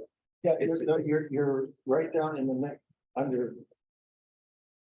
Three, the receiving areas, it does include the R. The rural mixed. So it really should be including that rural mix up above. I guess my point is. That was the. Under general TDR, that's just confusing. It just says one thing, but then everything else says different as you page through the whole thing. That's all. The introduction isn't correct and, or, either the subsections are correct or the introduction is correct. That's all I was pointing out. Well, we'll just clarify. Let me clear this up. If at some point early on, under the transfer development rights heading, sub 5, which we see on the big number 23, we say, we just list all the ones that are sending areas. Yeah. Put them all in the Right. same paragraph. All F-35s, NRC. Or whatever the other one, we found 3 others already that are sending areas. Put them all in the same paragraph, so potential buyer or seller just have one place to look. See what they fall. Yes, that's. Are they all sending areas? I think that's what people are trying to know. That's what it says in here. I think Gina's saying, are they actually, Like, although? is- or is that Yeah, the type like, I of- guess I'm asking. Yeah, right. Was that our intent? Was that the intention initially? Mhm. 'Cause I could didn't be- think that RM16s were, but I guess. Yeah, I guess like I could be misinterpreting how I thought the TDR worked, but I didn't think that short rural mixed use would be a sending area. There would only be It's large enough. is 16 Oh, wait, acres. if it had, there are some. Okay. Take Mr. Grover, if he decides he could be selling one of his TDR things. And he's rural mixed use now, right? And he's still. And he's has at remaining- he's at what, he's he at has the one, remaining TD. or he's at one development. left that's hanging out there. That would be that an does not example have of a how that would be specific used. lot. He could sell it. Yeah. Or retain it. Right. So, and there's also, I know of a lot that's unbuildable off of One Corners Road that I see as an eligible sender too. It's an existing lot that nobody can get to it. Not sure. Well, unless they're heavily creative in there. So the clarification is to add them all to the upfront. site. Have we found the only 3 places that are sending areas? I think so, because the ones after, so we have farmland preservation, transition, ag transition, and rural mixed use, and then the next ones are, Well, what about the ag transition? well, the content of the ag transition section says it can be sending or receiving. Ag transition, That's what it says. then that should be added as well. I don't think so, it's just looking up around page. Yeah, that's on page. It says transfer of development rights either as sending area or receiving area are not permitted in the ag Oh, transition. not area. permitted. I didn't read part, I'm sorry. Good catch. I even had it outlined as not permitted because I didn't understand why that. Traditional subdivision, does that have it in it? No. You're supposed to go to that one.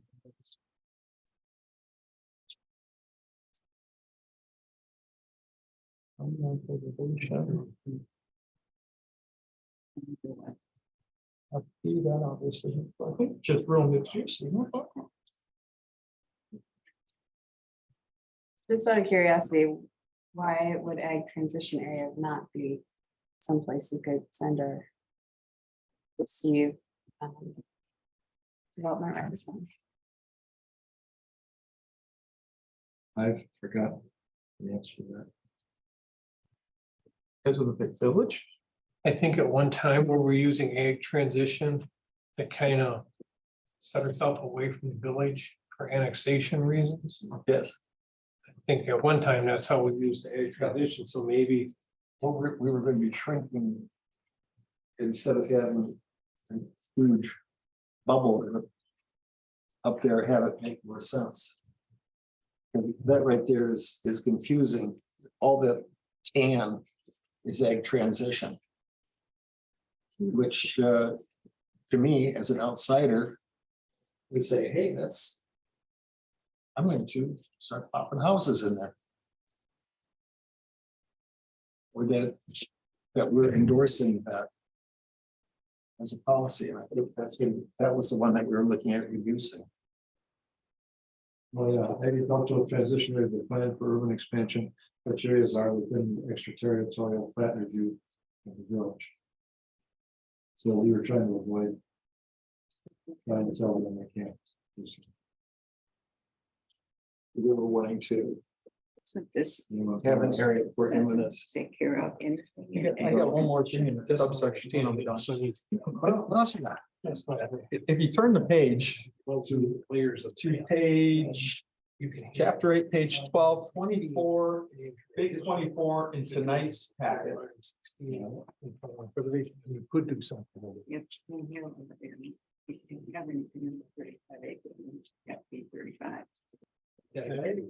You go to subsection 6, development permits in receiving areas. Development permits. Yeah. You go to subsection 1. Recorded deed notices on both sending and receiving parcels as described in 2B above. I don't know where 2B is. I think they meant has number 5 above. Because there's no 2B that I can find. And you're on what page of tonight's packet, the big number? Number 24. Yes.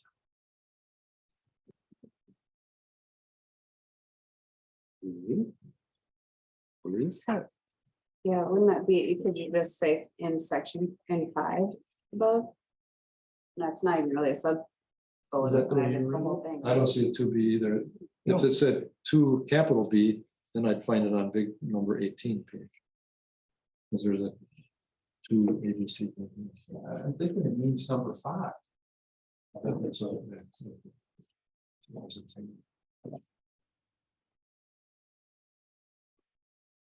As described in 5 above, which is the process that we want them to follow. So I think you're.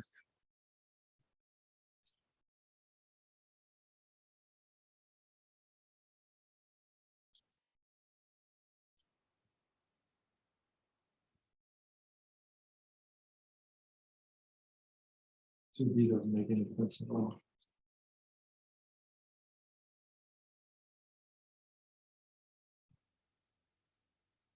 Are you getting all of these? Stephanie?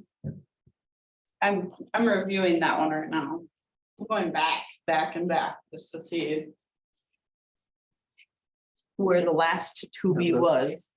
And see if it has anything to do with it. Just to make It sure. seems to be describing 5 above.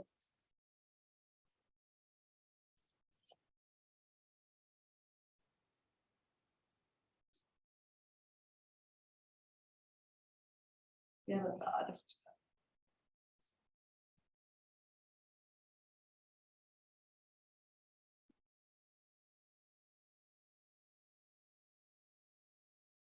Makes sense if we consider it 5 above.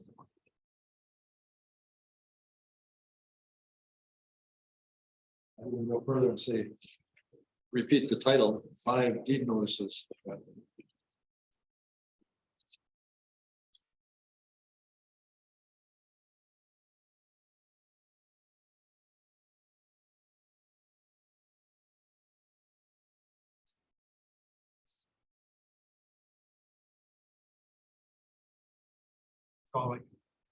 So if this, I know we're in a completely separate, like we're in 5.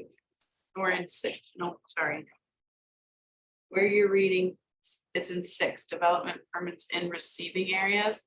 So is where you're referencing recorded deed notice documents on both sending and receiving parcels as described in 2B above.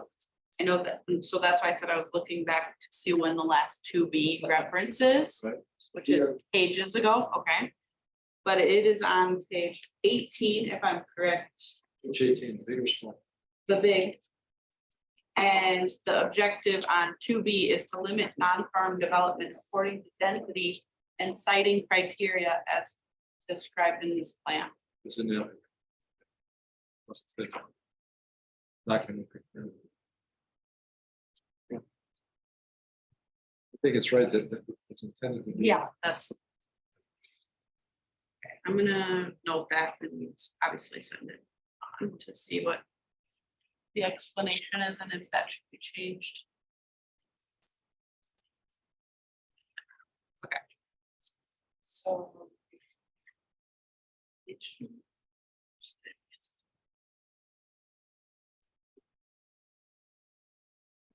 Yes, there's, you know, 5 is entitled deed notices. The one immediately before that, 4, implementing a transfer, also describes what needs to be in the paper. Right, and so that's why I went back even farther, just to see if the last 2B reference really made sense to that, because it's clearly all citing the same stuff, but in different areas. And I guess it's very, the 2B, the objective to this is very vague, limit non-farm development according to density and siting criteria described in this plan. And I wouldn't necessarily put that with that, but they're right, but there may have been a reason why that would go there. I think it's looking at an old reference in an old draft that then. Yeah. Right, that's what I'm thinking. We're saying both 4, implementing a transfer, and 5, deed notices refer to what the documents that you think must be complied with. That's what we're trying to cover with. Receiving areas. So,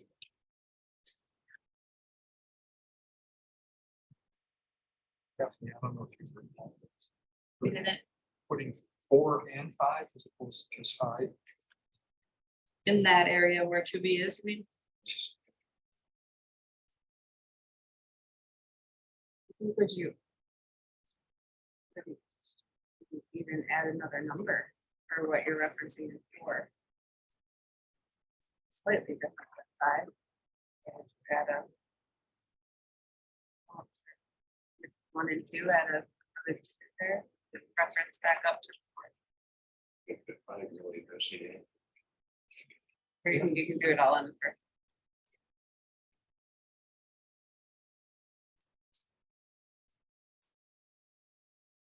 or it looks like they have an option of either. They should be split or a deed restriction. They're 2 different things. Right, Nick, that's a policy thing that we've, for the new folks, Dane County was pushing for a conservation easement. And we wanted to have the option of either that or the deed restriction. So that's something. For sending areas, right? Pardon? For sending areas, right? Yes, yes. Or maybe you just need to reword 6 of 1 to say deed notice or conservation easement as described above in 4 and 5.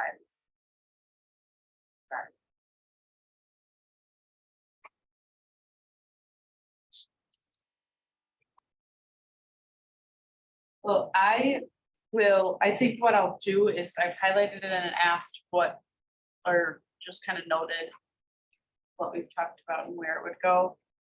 And I will type that to Brian and say, what was your intention of it? Because maybe if it was a total typo and he tells us their intention, we'd go, oh yeah, now that makes sense. Before coming up with maybe what it should reference. Does that sound good? You're gonna do that before your wedding? Well, it wasn't my intention, but I guess so. So that's what I think, so that we don't have to make it up. Maybe they'll decide, he'll go, oh yeah, that's wrong. And here are the ones that does reference, and you guys might go, yeah, that sounds good. So just calling it to his attention might solve it. I think so. I think it might with one of the other things too.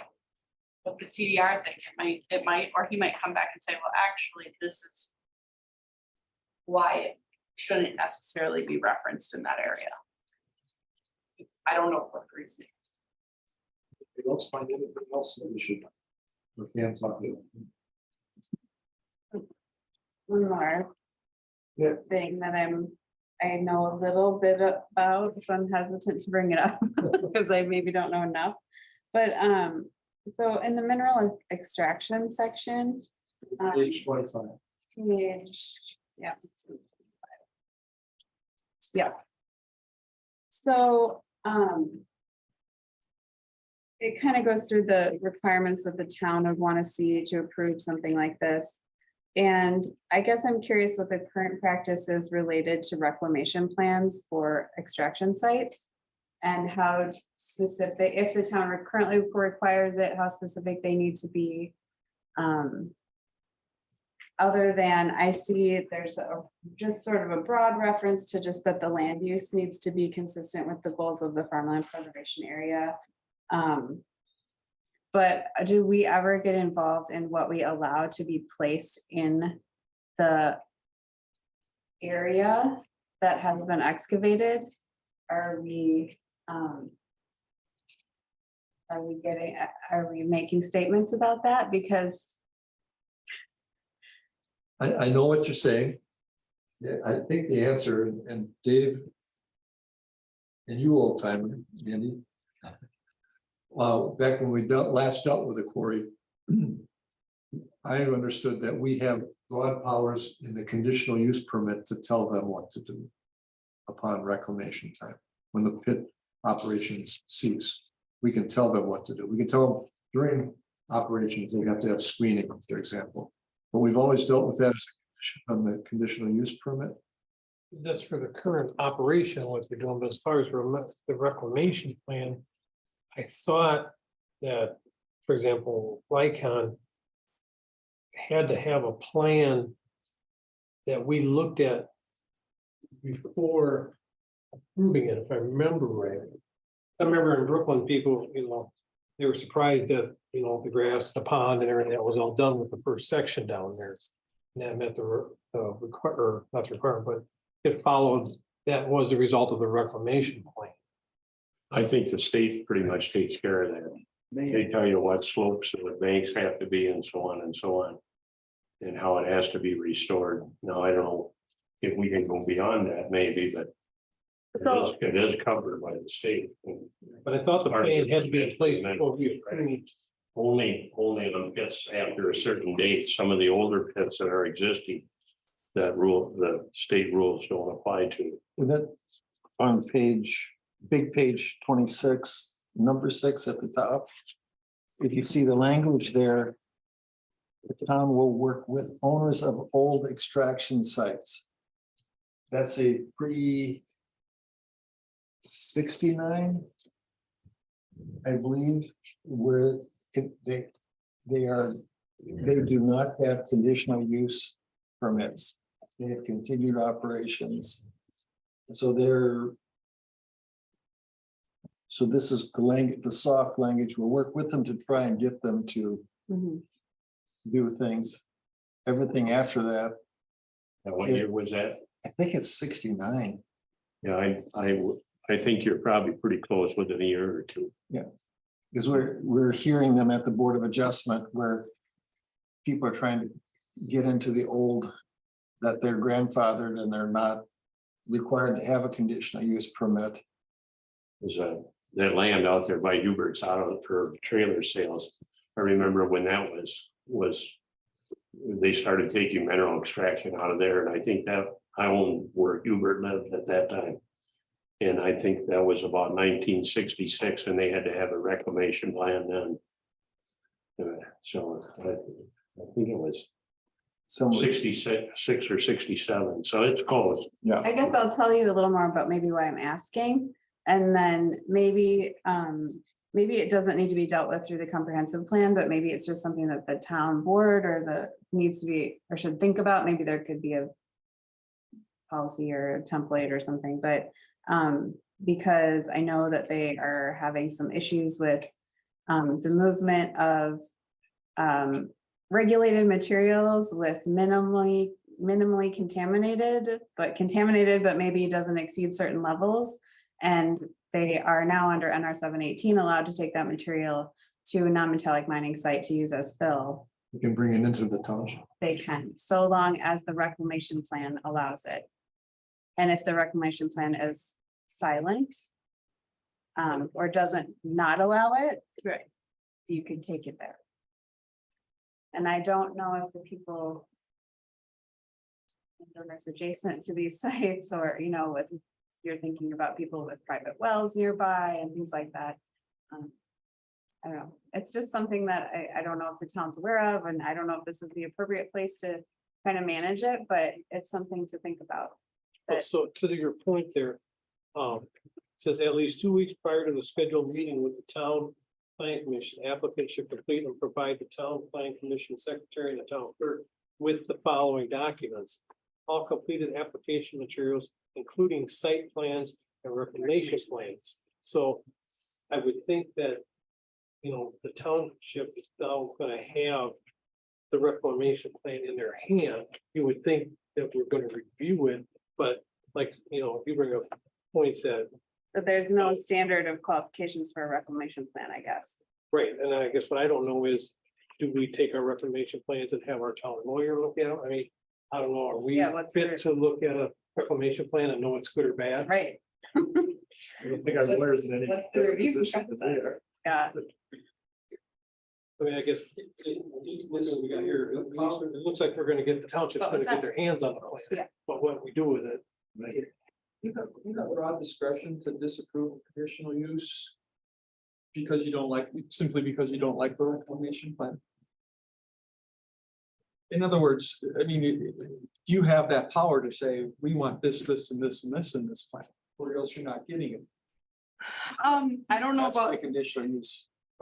yeah, Permit is. I don't know, that's what I'm I asking. don't know if it applies to the reclamation plan, but yeah, usually the conditional use is like, To just a general Well, it point. kinda reads It's like not it is illegal, but they can do it, but we don't want them to do it. right, but maybe we We still, even know we don't want them to, I guess, depending on the makeup of the approving board. You may not even know to think of it. right, it just was, do we have the? It's legal, maybe they can do it, but we don't want them to do it. Is that good enough to deny it? That was just the general question. we get to tell them like how many trees and where to put them up. So I mean, with that, maybe, you know, I just don't know if there's something that a reclamation plan that we can't control via state law or something like that. You know what I'm saying? But as far as a conditional use permit, they put a lot of conditions on it, lighting conditions, like where they're pointed.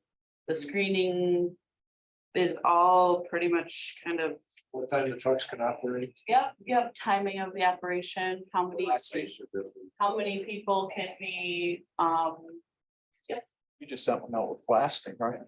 so, oh, what? Blasting? Yeah. Times, yeah, I don't know about when or what, if that's part of it, but possibly it could be. I do think towns are doing it. I think a town can specify that they can require clean fill only. Yeah. basically, or Whether that's we part of do the or not reclamation is a big question. Right, and- Whether we know. And where does that come into play? What, is it this document? There's another bullet here that says something about filling out a town of Oregon mineral extraction questionnaire. But is the questionnaire an addendum to this and it gets approved with this comprehensive plan, or is it a form that can get updated every year and modifications are made? I don't know that answer only because I've only dealt with, the only thing that I've dealt with the mineral extraction one was when they did the conditional use permit to add the portable asphalt plant. So I wasn't, you know, that was long before my time, but we have the conditional use permit on file, just don't know what the steps would be. We can figure it out. No, not all mineral extraction, right? Operations don't have to have a conditional use permit, though, right? Because we do have some areas in our township that are zoned for that. So, right?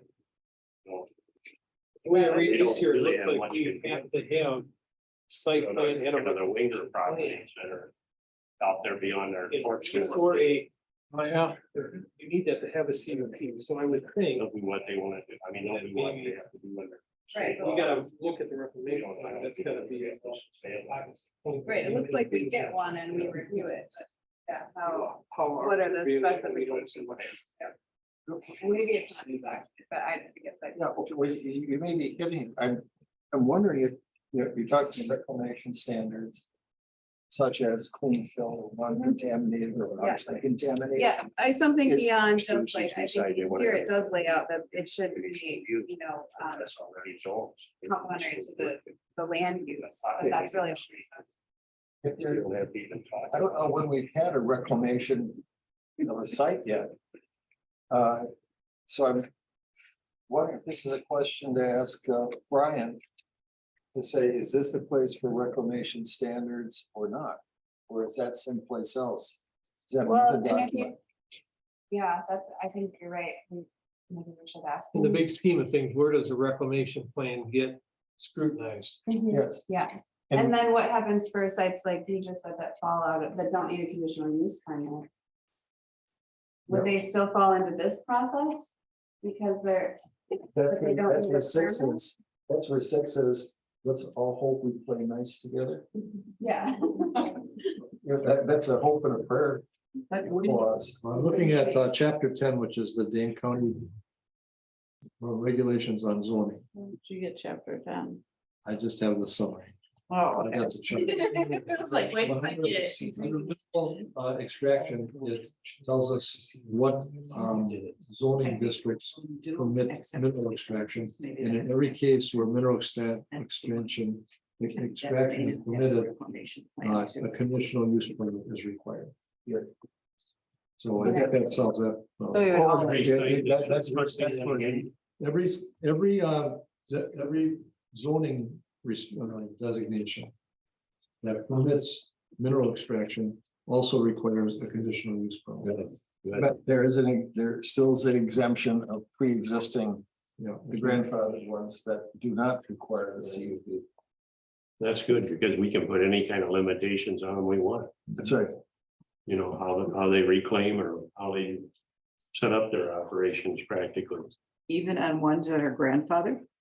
The ones that are grandfathered, I don't think we can, but according to that, we can. You know, say like, or Winger decides to open their pit up there, they have to come to us for a conditional use permit. Even though it's a area that's zoned for that. That's what you just said, right? That's the way I interpreted it anyway. So we will have some control on any new sites, even though, On the new sites, I don't think it's an issue. I you think know, the old sites, I don't know why we can't go back No, and do something that's already been done, you know, I mean. After the fact, to say, okay, all these old sites have to be cleaned up, we can't, I don't think we got the power to do that, and there's unless they a qualify. million of those little sites, and you know, as well as I do, Sharon, there. A lot of farms have little pits and, you know, here and there. And Yeah, but I don't think that's what we're talking about. We're talking about. Permitting new. Like- Maybe Winger that hasn't. They have the potential to open up pit. you just said existing of pits, so. You just said the existing pits. So I'm thinking of, you know, the one on MM or and so on, that were there before. Any of these rules came in, they can. But, okay, and that's an interesting. Comment. The one on MM. Has changed hands. Now, I don't know what that has an effect, and they are now. It looks. Like they are filling it in, Oh, they so are. they're in the Right. process of reclaiming it. Remember sharing the back part of that pit? Was done afterwards, so we had they had to get a conditional use permit, so we had something to say about the back part. The Right. front part, we might not. Well, the back part would all be part of. Anderson's pit, would it not? No, No, no, they're not that's connected. a separate issue. okay, They extended that pit further back.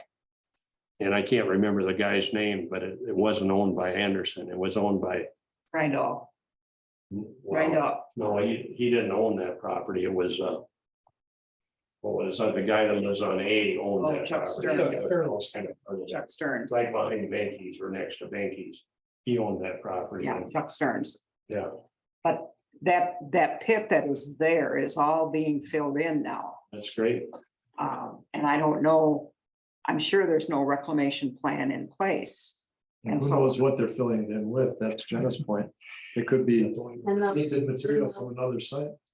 Well, that is true. That is very true. And I don't know. I can't imagine that Mance would be trying to pull anything, for lack of a better term. Because that's who is operating it now. And I know there's fill going in there like concrete and this type of thing, but they've got an awful big area to fill. But I'm just stating that I'm sure there is not a reclamation plan in effect. Because when ownership changed, you would have thought if there had to be a new reclamation plan or a reclamation plan, that would have taken place at that time with somebody? No, No, not as. Not if it was grandfather. They can Yeah, change but the hands. back isn't grandfather. The back isn't, and I'm sure there's some kind of reclamation plan. And I don't know what the time frame is to do it, but there, like you just mentioned, there's nothing to say what type of material they have to fill it in. They just have to provide, a certain slopes and they have to seed it and all that sort of thing, but what's underneath could be anything, could be radioactive soil. Dane County? Pardon? Who has these plans? Dane County? I would think if it's a reclamation plan, it would have had to have been approved by the town. Stephanie, can you get us those answers? Yeah, I'm writing them all down right now. How do we review? Where would we Alright. specify in the plan? Would we specify in the plan what, if we Yeah, wanted does those? it go in the specifics? comprehensive plan? Is there Yeah. another way to do it? What does the UP, what is the conditional permit Bob, second. cover? Congratulations. Thank you. And what does the state's reclamation plan cover? What does the CUP, what I can don't the think that CUP? the state, well, I think that waste regulates. I think waste regulates non-metallic mining sites, so there are some regulations as far as like what they can and cannot do broadly. But the town can also, there's no standard reclamation plan, I don't think, Okay, perfect. And on then the state level. where would we, if we had to specify what we wouldn't like or would like, or how, where is it now? I was starting at the I town. think it's underneath the conditional use permit, that's at the time when then we. Right. What does the conditional use permit cover currently? That's what I'm. We can decide what's appropriate at that time. And we can just see, like, I'll probably just pull one and see what it looks like and what the past looked like and how these bodies handled them. Yep. Anybody else got any brilliant insight into the current form of our draft?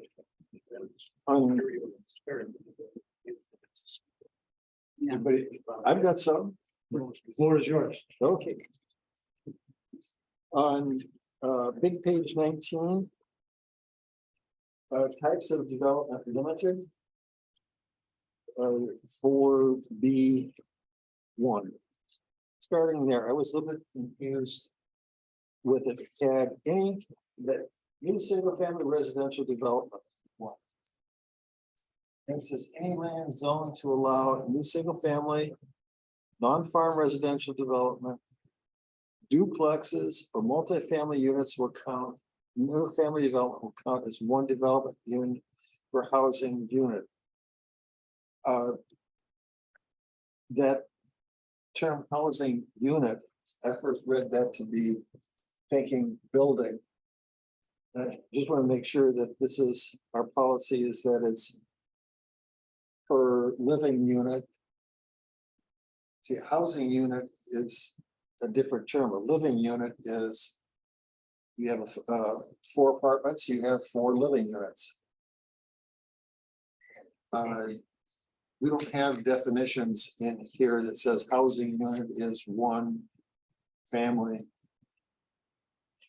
type thing. So while we don't allow apartments and duplexes, find this a little odd, so I was just found that a little confusing. I feel you. Stephanie, is that a term of art, housing unit? Does that mean something in a certain context? Well, when I'm reading it, as Arlen was reading it, duplexes or multifamily development will code as one development right per housing unit. But I'm thinking how I'm reading it, it's meaning multifamily would be one housing unit, right? That's what you're saying. That's how I'm interpreting what this. Yeah, I got a 4-unit building and that was 1 and not 4, Right, or 1 and not 16. right, right. So that, I don't think. That's that- how I'm reading that. We do have currently duplexes in the town that are, Right. you know, already here, can't really do anything about them now. So I think that's why probably this language exists or need to exist. And then there's saying, I think the land would have to be obviously rezoned to allow for duplexes or multifamily development, which as we know in our plan right now, we don't have. But if somebody's selling their development, right, I'm looking I'm reading for- this as if there's one, you could build a duplex, if we ever allowed duplexes to be. Yeah, if we did, but yeah. I'd still say that should be, if we ever allow duplexes, it should be 2. So you're saying maybe there should be more, That define, should we define? housing Okay. unit is a fuzzy word. Mhm. Living unit is Got it. more of an, pardon? I don't know what that means either. Okay, well then, we don't have definitions in here, so it would be let's get this clarified, because I don't think that's our policy to have one split and suddenly we've got a 16-unit building, Mhm. even though I don't think we'd allow a 16-unit building. Right now, yeah, No. exactly, so, but that doesn't mean that. In the future of transfer development rights that we may not, so that might need to be defined now. Okay, now if we have increased residential density, that number 2, Mhm.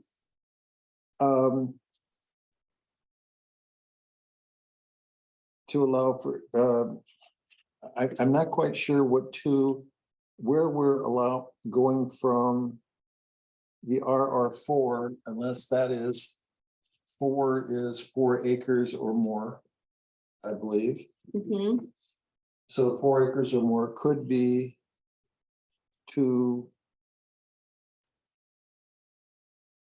subdivided into 2 lots, so our larger lots could be subdivided now. I believe that's allowing that. Is that how everybody else is reading that as well? Give us that example again. If you have RR4 that has the more than 4 acres. And Brian identified quite a few lots that could be subdivided into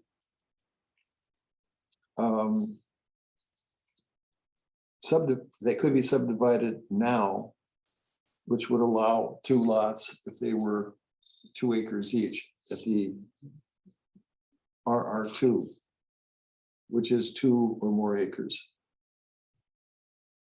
How do you read that? Are you, Stephanie, if you were, An outsider looking in, or if I was You're looking taking a at, phone call from somebody. right? yes, you got- So this is just explaining, it looks like the increased residential density is like a term, okay? This is how I'm reading it, so increased residential density is like, say, your one word, and this is your definition. That's how I'm reading it, and that any land rezone, and then they're giving you an example. So their example would be that you could rezone from RR4 to RR2 to allow for 2 residential lots instead of 1. This is not saying that we're doing that, that we're allowing that, but that's an example of what any land rezone to allow for increased density of development would look like. okay, so let's just, Do you I'm you trying to understand think, what I'm saying? where does this apply? see? It doesn't. Does- As right now, I think this is not, it's a rural density policy. It says, except any specifically exempted below. This limitation shall apply to all residential development created after December 15, including this. So what is it including? The density limitation is up here. The rural density policy is up here. The types of density that are limited right now are the new single-family residential development, the increased residential density, the new farm residence. And then they're just telling you what increased residential density means. We don't have that right now.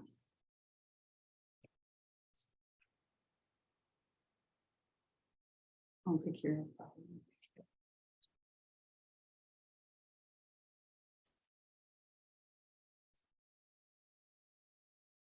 I guess I'd be a little more comfortable with this if I knew where this applied. Mhm. Because there's a lot of, there's a lot of property out there that is not in some, that is not in, are what we defined as the subdivisions that are divisible. So there's a lot of 8-10 acre parcels out there that does this apply to it. But isn't that where the town wants to go with creating their development? Okay, but that's another question that I'd like to get to on a policy thing here. So I guess I'd like to have that, a question to Brian to clarify a little bit. I'm confused by it. Unless we got a wording here.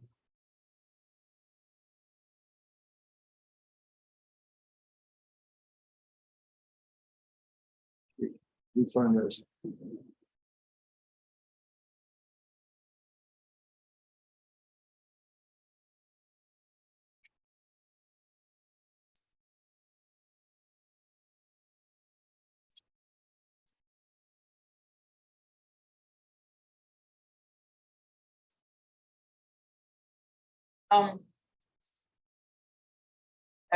I guess I don't have a snappy policy on this for rewording this, just I'd like to get.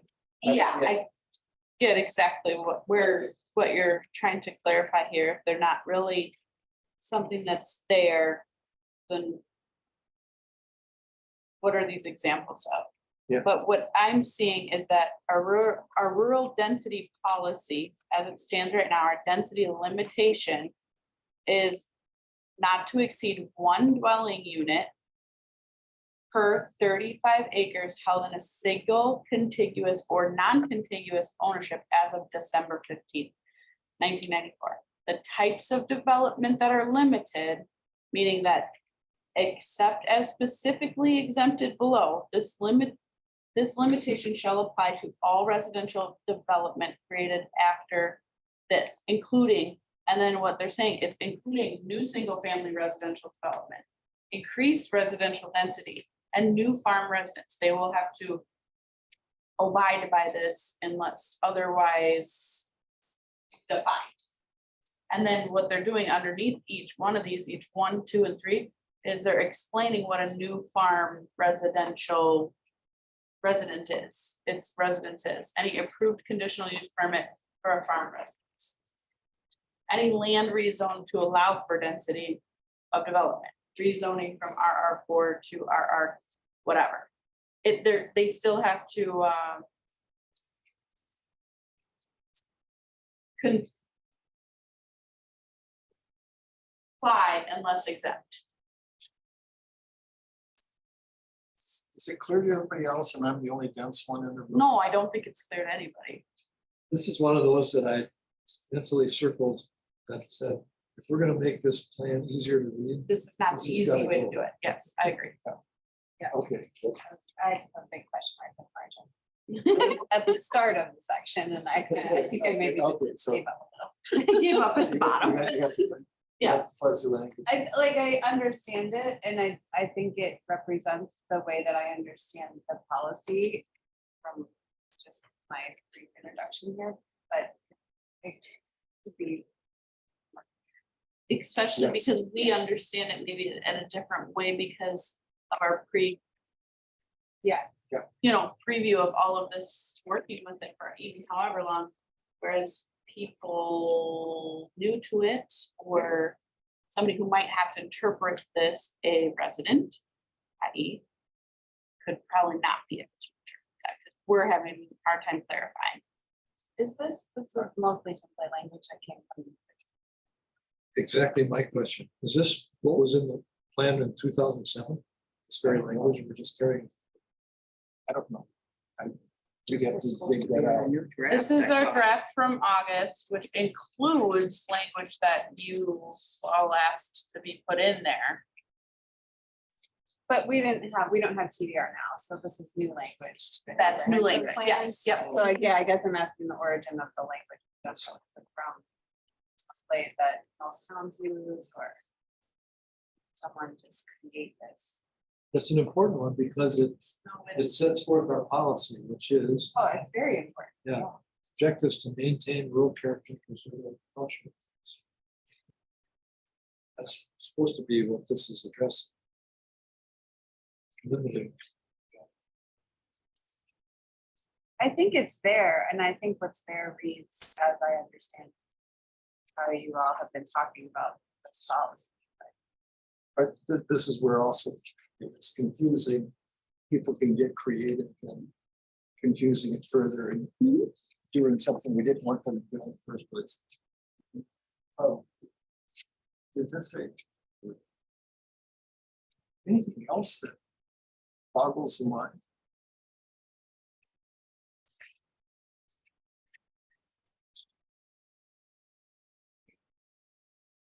Sharon, you're deep in thought. If this is being proposed to us as our chapter 8 land use, we really can't. I tried to go back and take our old chapter, and you could only go the first 3 or 4 pages, and then everything was different. So if this is what our new land use plan is supposed to be, then we can't really sit here and think about what it currently is today. We're trying to put it together so it's new and up to date. So I think for me, we're making it too complicated and we're too deep in thought. I think it has to be more simplistic. And I realize that the more simplistic you get, the more chances for people to interpret it a different way. But if we have this many questions about what this term means and how that affects the whole thing, we're going to be here till next year this time.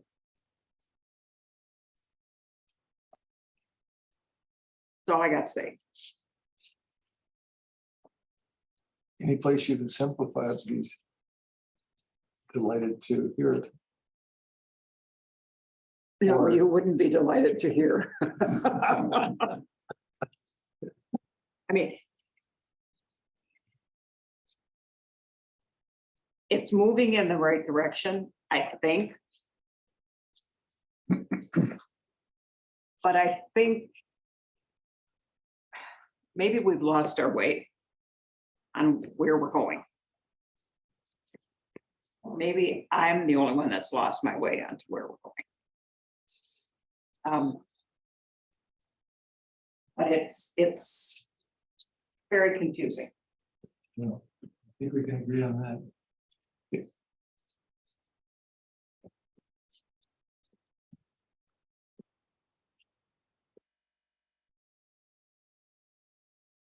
Could I, let's see, bring up the, since this is part of the update of the plan, we were talking about having a joint meeting with the, Let me just throw this on Arlen and I'll get to, and I'll turn the table over to you because I know what you want to talk about. It's an important thing. Consider this, folks, if you would, and this is, I'm in line with what Sharon's saying about simplifying things. What if we stopped after paragraph 4 that says rural density policy and we adopted those, recommended those 5 lines? And then just eliminated all the rest of that section. The rounding, the eligible lands, land transfers, allocation of density units. All that other stuff is covered elsewhere. Possibly. When you get down to transfer development rights and we find a way to implement that. And I'm just questioning whether all the detail that follows that initial statement of our policy is necessary. So the Does it make things worse rather than better? A, B, C, and D. Yeah, just taking my pencil and cross out everything down through. Well, you got the rounding. Has been important. Maybe there are some things we can preserve, but start with the inclination or the prejudice in favor of eliminating some of this detail. So the detail that you're kind of referencing is really explaining whether or not you have a development right to sell. Right? What kind of I think outlining? that's what I'm, is that the effect of what I'm suggesting? I think I hadn't thought so. of If doing you're saying the rest of section 4. It kind of says. You're kind of laying out your rural density policy. Maybe I'm misinterpreting this, and then you're. It's kind of saying, you know, the example, like.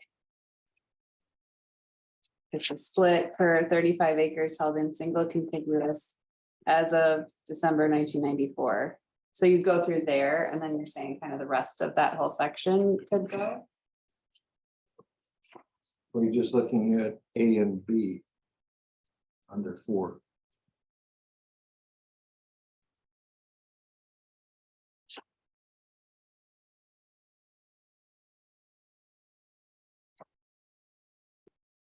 So I'm not prepared to answer that because I haven't thought it through carefully. I'm just looking for.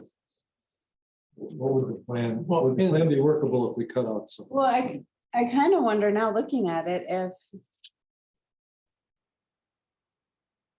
I should go here, it's late in the evening, I might just be confused, but.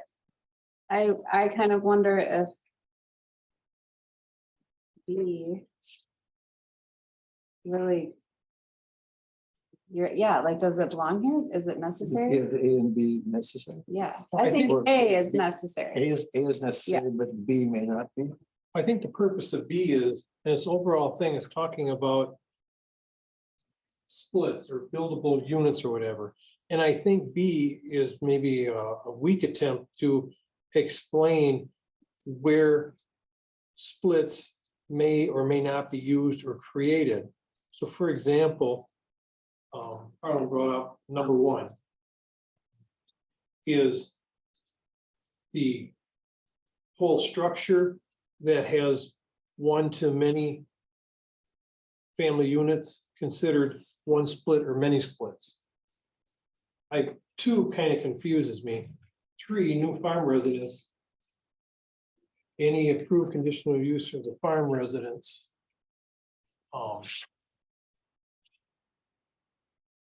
I believe it's considered a split. And then it's talking about accessory dwelling units. May be considered with this. Approved accessory dwelling unit shall count as a density split. Commercial development, density policy for rezones for commercial vary by planning area. So I guess for me, I kind of like to see B stay, but I think numbers 2 and 3 need to be a little bit better defined. But I think I understand why they're there, because then you get into the example of how we come up with the splits. And in there, it says we encourage not 35-acre individual parcels. Landlords are encouraged to create smaller clusters. So I think it's all good stuff. Yeah. Exemptions are, you know, sales for public areas, like today we're talking about cemetery and stuff. So I guess I would just like to see numbers 2 and 3 defined a little bit better, or explain what they're trying to do. Maybe we need to have Brian say in his layman terms, well, here's what 2 and 3 are trying to do. And then we got to come up with a better definition for them. Mhm. Okay, and I'm looking at some of these things too, and they seem to be, I'm seeing, looking at it again, some redundancies. You've got the density limitation that's defined in A. Then you've got the rounding on E, and then you've got the determining in F. But they're all, And then G is, and it. they're all things to help Yeah, understand. Yeah, honestly, I think the more I kept reading, the more clarification I got as through that section, so I do think they're necessary, those later parts. Right. I think the sticking point is B. It's just worded really funny. It's meant to be talking about. Like the things that are listed are actually exemptions, the way it's presented, which is. Kind of does a little flip in your brain, so. I don't know if that. Yeah, I just. I Reworked a agree. little bit. I completely agree. And yet D is listed as exemptions. Because B says except as specifically exempted below. Right. And then it says. The limitation shall apply to all residential development created after. Including these things, so it applies to these Right, things. but you're thinking about exemptions, but it applies to all these Right, things. so Like maybe it's- just don't put that sentence in the It's a little- exempted, because the exempted doesn't come till later. Or get a clear understanding from Ryan, Right what the here, purpose of B is and what each of these are. or even if we put in there for the thing, it says except as specifically exempted below and put in D, in section D where exemptions is located. Because then we'd go, oh, well, exemptions we don't need to think about that right now, let's wait till let's wait till D and go to the ones that are exempt or aren't exempt right now. That is very confusing, because I had to reread it about 3 times before I realized the exemptions, we're not talking about the ones below, they still applied. But you read further and there are exemptions. Back to the drawing board. Yeah, that was a tough one. But I do think the other stuff is really helpful. To clarify, like the examples and the rounding section.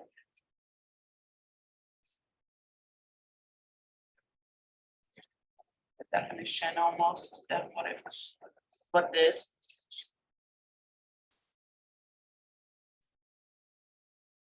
Steph, what are you suggesting we ask Brian Standing for help with? Eliminate some of this or reword it or tighten it up? How are you going to? I wrote different questions for each one of our suggestions. Simplify. So, yeah, I don't think there's one or the other thing that can be done. I think it needs to be taken the way it is.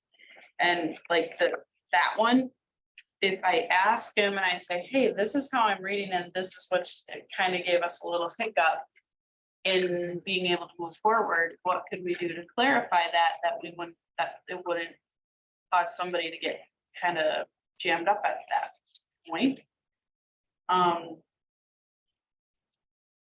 He might go, oh yeah, what's this? And then I bring it back to you guys, and you guys can say, yeah, that makes way more sense. Or no, that's not good enough. The other thing was the 2B above one that Chuck had mentioned, that's another one where it's more like what we're looking at here. We're getting jammed up in that area, but it might be a typo, or there might be, oh, this is how it's supposed to read, and this is how I can clarify it down further. Make it, because none of us read it the way that I think it's intended to be read. So those kind of things are, I don't think there's a fix for all of it. I think it needs to be addressed individually. I would like to see it look more mappy, but I think that's what our map is for looking at the map and be able to sensitize those things. And that the definitions of all of these things are definitely necessary. And unfortunately, that's what plans look like. They're long and tedious. It's like reading law. It is reading law, basically. So I don't think there's a good answer for that. We'll defer resolution that issue for, Take it step by step and do it that way. this might be a good time to turn the table, turn the platform over to you, Arlen, to address the bigger policy issues that we should. We do have bigger policy issue. We had requested that we have a joint board meeting with, or joint meeting, plan commission and the board. To be looking at directing or common goals that we could be having. The town board suggested that we get together in December. Not this month, but December. And a specific date, I'm not so sure a specific date, but it would be something that could be our regular plan commission here, if we were doing something in December. Come on, where is that? Or the second week. Regular is the 21st. Or I mean 20th, sorry, December 20th would be the third Tuesday of the month. Is there A wish to go earlier. thought that either the third, There's I guess it'd be the 13th or the 20th. If we had a joint meeting with the board, do you have a preference? I don't have a preference. I'm gonna be around on either date. December 13th or 20th. I think probably the farther away you are from Christmas might be better. Agree. So 13th doesn't sound like a bad idea. Unless Now. anybody else here, vacation's pretty hard and. How long is your honeymoon gonna last? Ah, I wish there was a honeymoon. All right. I'm gonna take it on the 13th of December. Good plan. If the thing that is to be, that was encouraged was that we come up with a direction, because this is kind of, I'm going to direct you to big page 17 on our goals. Because there's a lot of talk, pressure on the policy. We have supposedly about 300 development possibilities within the town at this moment, according to Brian Standing. And there's concern, desire, that there be new development, or that we have a new development policy. And there's something that we should be discussing as to what we would like to see. And if we can have a policy that answers the question of how much, where, how, and when. And how many new residential developments is desirable? And at what rate? These are questions that I'm asking. The board is not asking this yet, but there was other than saying, come with a suggestion. We're not going to do the brainstorming for you. Or options. Where should the development be encouraged? In general term? There's been suggestions on like adjacent to current subdivisions or along certain sections of roads, or absolutely not identify at all, other than we don't want it on good farm ground. Is implementing the TDR and market it to the holders of development rights, as well as lots that are divisible. How much do we encourage this? But there are things that we have to realize is that we as a town cannot create lots. We don't create lots. They are created by a willing seller and a willing buyer. What we can do is create a policy that encourages or discourages action that goes beyond current policy. So what is our current policy? This is where I go back to big page 17 and say there, where we have the goals. Discourage unplanned development by guiding new development in the town to planned development areas. That's goal number 1. Are we going to start defining where these development areas are going to be? I think this, and if we had great, pearls of wisdom as to where we think these lots should be, I think the town board would like to hear that from us. So if you look through those goals there, and it's ensured that new development in the town does not overburden the town's ability to provide cost-effective municipal services to town residents. Every stretch of town road that we add, we got to plow, we have to maintain. For every cul-de-sac, we're going to be getting a lot of barking and biting from our patrolmen who despise cul-de-sacs. Apparently, the cul-de-sacs that we have take as long to clear the snow as all the rest of the roads in the town. Found that to be an interesting statistic, that the cul-de-sacs that we have doubles the time that they have in snow plowing. So this is a challenge to us as to how much, where, and how are we going to do this? If we're going to be having the transfer development rights, how are they marketed? I would be very curious as to what one of those are valued at. Andy, do you know if that has it ever been evaluated what a development right is worth? You know, I've never really sat down and figured it out. Is that possible? Yeah, because you can look at a non-buildable lot and a buildable lot, and the difference would be the value of the development. Okay. There's development rights sold in other communities right now. Yeah. Adjacent to us. Yeah. So that should be pretty, And there's enough discussion that says it's a failure. It's not working at all. sure, yeah. Other people are saying that if we open up too much development to that if we designate certain areas that develop, go for it, do it. Are we going to kill the market for the TDR?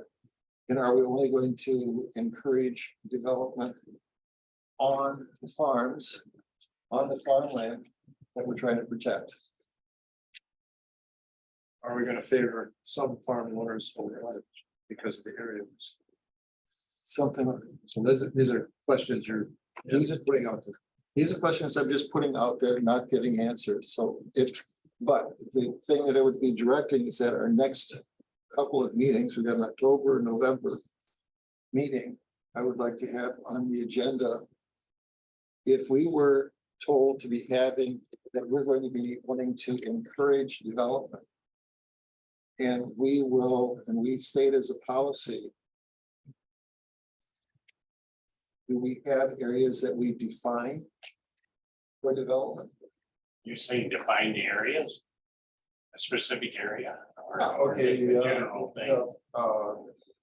We'll pick on Steve right now. We'll pick on Steve right now. He's in a pocket of that there's a density pocket of lots right there on Tipperary and Lincoln. There's a circle that could be defined as one, but we don't. We say, and we let I somebody think else. we're gonna have problems if we do that, because it's gonna favor certain individuals, Bingo. and that's the problem. Yeah. That's a problem. So it's how we go about encouraging it. I think we have to have a generalization description, and then we have to take each case on an individual case. Without taking the rights away that we already have, I'm sorry? without taking the rights away that we already have. I.e. prior to 1994, I had the right to, but So we have strong feelings on this. Do we now moving forward, do we define? That's a whole nother issue. I don't think. That's a whole we nother can get issue. it- Yeah, get in that. This- We're moving forward, we're, Sometime in the future, we're gonna have to address it, but this probably is not the appropriate time. ordinance 82 allows me to do it. In writing. so. We've got, if you have thoughts on if we are going to be encouraging development. If you have, and I'd be encouraging to look at the previous pages that where there were the projections, you've got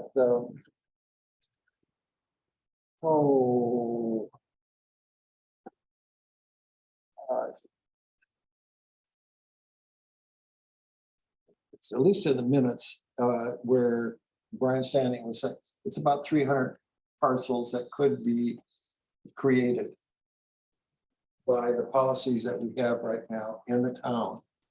If you're looking at the projections, the residential, looking at a population increase, and let's see, where is it? Supporting documents. Of course, I can't find it right now. But it's, he had rather specific, and it was like a couple hundred units over the next 20 years. Or 100 units over the next 20 years.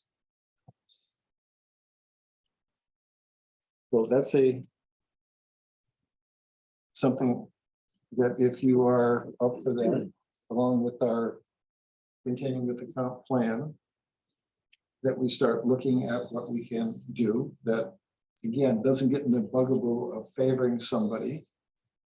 Or do we just say that we will listen to proposals? I think that's what we should do. Either way, it's a policy. Is this, Arlen, is this a panoply of subjects that you're gonna talk about at the joint meeting between the commission and the town board, or is this something you want us to think about before our next town? I want us to be thinking about this and be coming forward with recommendations of policy for new residential development. And are we accepting of the statement made by the clerk's office that the only way to increase revenue without increasing taxes is to increase development, encourage Okay. development within the town? That's one option. Their other option is pass a referendum, put out a referendum that says if we're going to be unable to pay our bills with our current tax levy limits, referendum, increase it so that we can pay for the increases in the fire department, the senior center, and the new roads. Is a referendum required? To raise levy limits, yes. Yeah. Third is the kind of workaround that's been going on for some time, which is to borrow money. And that, anytime you borrow, that's a thing that's gonna come back and bite us real hard at one time, in my opinion. Because once it's been borrowed, it suddenly gets added to our levy to be paid off. So in essence, we are doing an unapproved workaround funding of our needs through borrowing. So we've got those three things of adding, and then we got a fourth thing is that we work hard with our legislators to get a more rational levy limit calculation because we've been shut off. We have no increases over the last, how many, 5 years? We were given some increase for inflation previously, and then it's now zero. I don't know what year it ended, but it was, I think, longer than 5 years ago. Somewhere it's 5, 6, it's not 20 years ago, it's all recent history. So yes, there are options.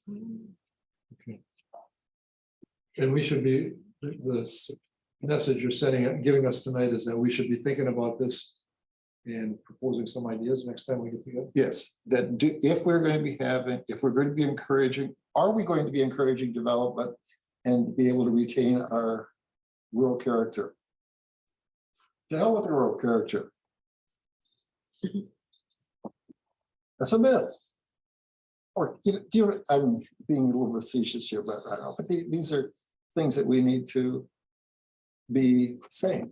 There are things that need to be said, maybe, but I don't think that our job as the plan commission, it's not our job to worry about the funding.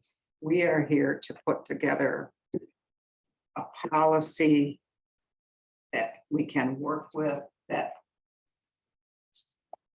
takes into account development growth, not the financial end of it. That's the board's responsibility. We can't handle this.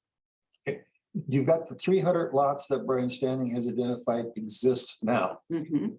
Where are we going to encourage their happening? How are you going to encourage any of them? It's there. I don't see people beating down the door to find those 300 lots that are out there. It's not our job to market them either. Our job is to put together the plan to make the township work for development purposes, not the monetary end of it. Just take that monetary end out, just say that there's the 300 lots that are there. We have in our means through transfer of development rights. That's where most of them are, their development rights. That's about of the three, I think it's maybe 80% of the potential 300 lots. 75, 80% of them. So these 300 lots are townwide, not next to the subdevelopments, not the purples, not the blues, not Right. those. No, that's the first 90, I think he had 75 or 90 are in the blue and the purples, and But the bulk of them then are just out there. they're out there. So like our family farm, we got 2 left. Okay, you got 2 left, but we want to keep your dirt farmable and not have you cut off any more. Make the big fields smaller. How do we encourage you to? Can we encourage you to put it someplace else? Maybe still allow you to cut off the corner of the field. Instead of both then. Is there's going to be, is the TDR something that can work? Not for this farm, What, pardon? not for this farm, no. Okay, but do they work for some others? So I guess I look at, where was it in the last I'll pick up- survey thing in here? I was just looking. Talking about development rights. So whatever this survey was, 262 people got back to us. Of those, 206 don't own a development right, so they don't care. So now we're talking roughly 60 some people who have a development right. The bulk of them were unlikely, very unlikely, or undecided whether they would sell a development right. So I guess my point is, when you look at this, I don't think TDR is gonna make a difference, generate a lot of new development. That's my thought. So. And like say, Sharon's brought up, and I think we talked about before, like since you gotta have a willing seller and a buyer. A lot of the splits in our township, the people that have them. Right now, today, Maybe they don't have a need to sell. They don't want to sell for whatever reason. They don't need the money. They like having their land that they live on. Maybe they like hunting. Maybe they've got future family that want to use that, so that's why it's being saved. There's a multitude of reasons why we don't see splits happening, development happening. So. Yeah, and that will continue into the future. So that would be. Anyway, we have, the potential is out there. And we're looking for something down the road. So I would put the challenge to all of us to start looking at a policy for development, or landmines to development, which is don't favor anybody in particular. Don't say Hillcrest Lane is now the new. The town does have the ability to control the development. And for example, here, if we opened our town up for subdivision, there's 1 million developers that would be in our township buying up our farms and building houses, but that's not what our people want to live here. You know, so we have to develop a policy that our people want that live here and what they're willing to accept. You know, if we want to increase the revenues, all we have to do is open it up to subdivisions. We'll be building subdivisions next year. And there'll be 100 new houses here, you know, overnight. I think it'll take a little bit longer than that to absorb them. I don't know, it goes pretty fast. Look at out there by me. On Phil Peterson's old land, whatever they call it, the legacy or whatever it is there. Netherwood Heights, look at the houses that are built there. There's probably what? 30, 40 houses been built there this last year in that one subdivision. You know, but I'm not saying that's what we want to do, but if we want to increase revenues, the town does have the ability to do. So be prepared if we have our. It's gonna have an environmental impact on us. We gotta be willing to accept that. If we do it with all these unsewered subdivisions and stuff. There's reasons not to do it, but it can happen and it happens other places. Does that wrap up your report, Alan? That's it? Okay, maybe we have a motion. Motion. I so moved. I'll second us. All in favor, say aye. Aye. Sharon, you're slow on the uptake there. Yeah, what was that? I had to wait for you that time. I wasn't sure you were all done. Okay.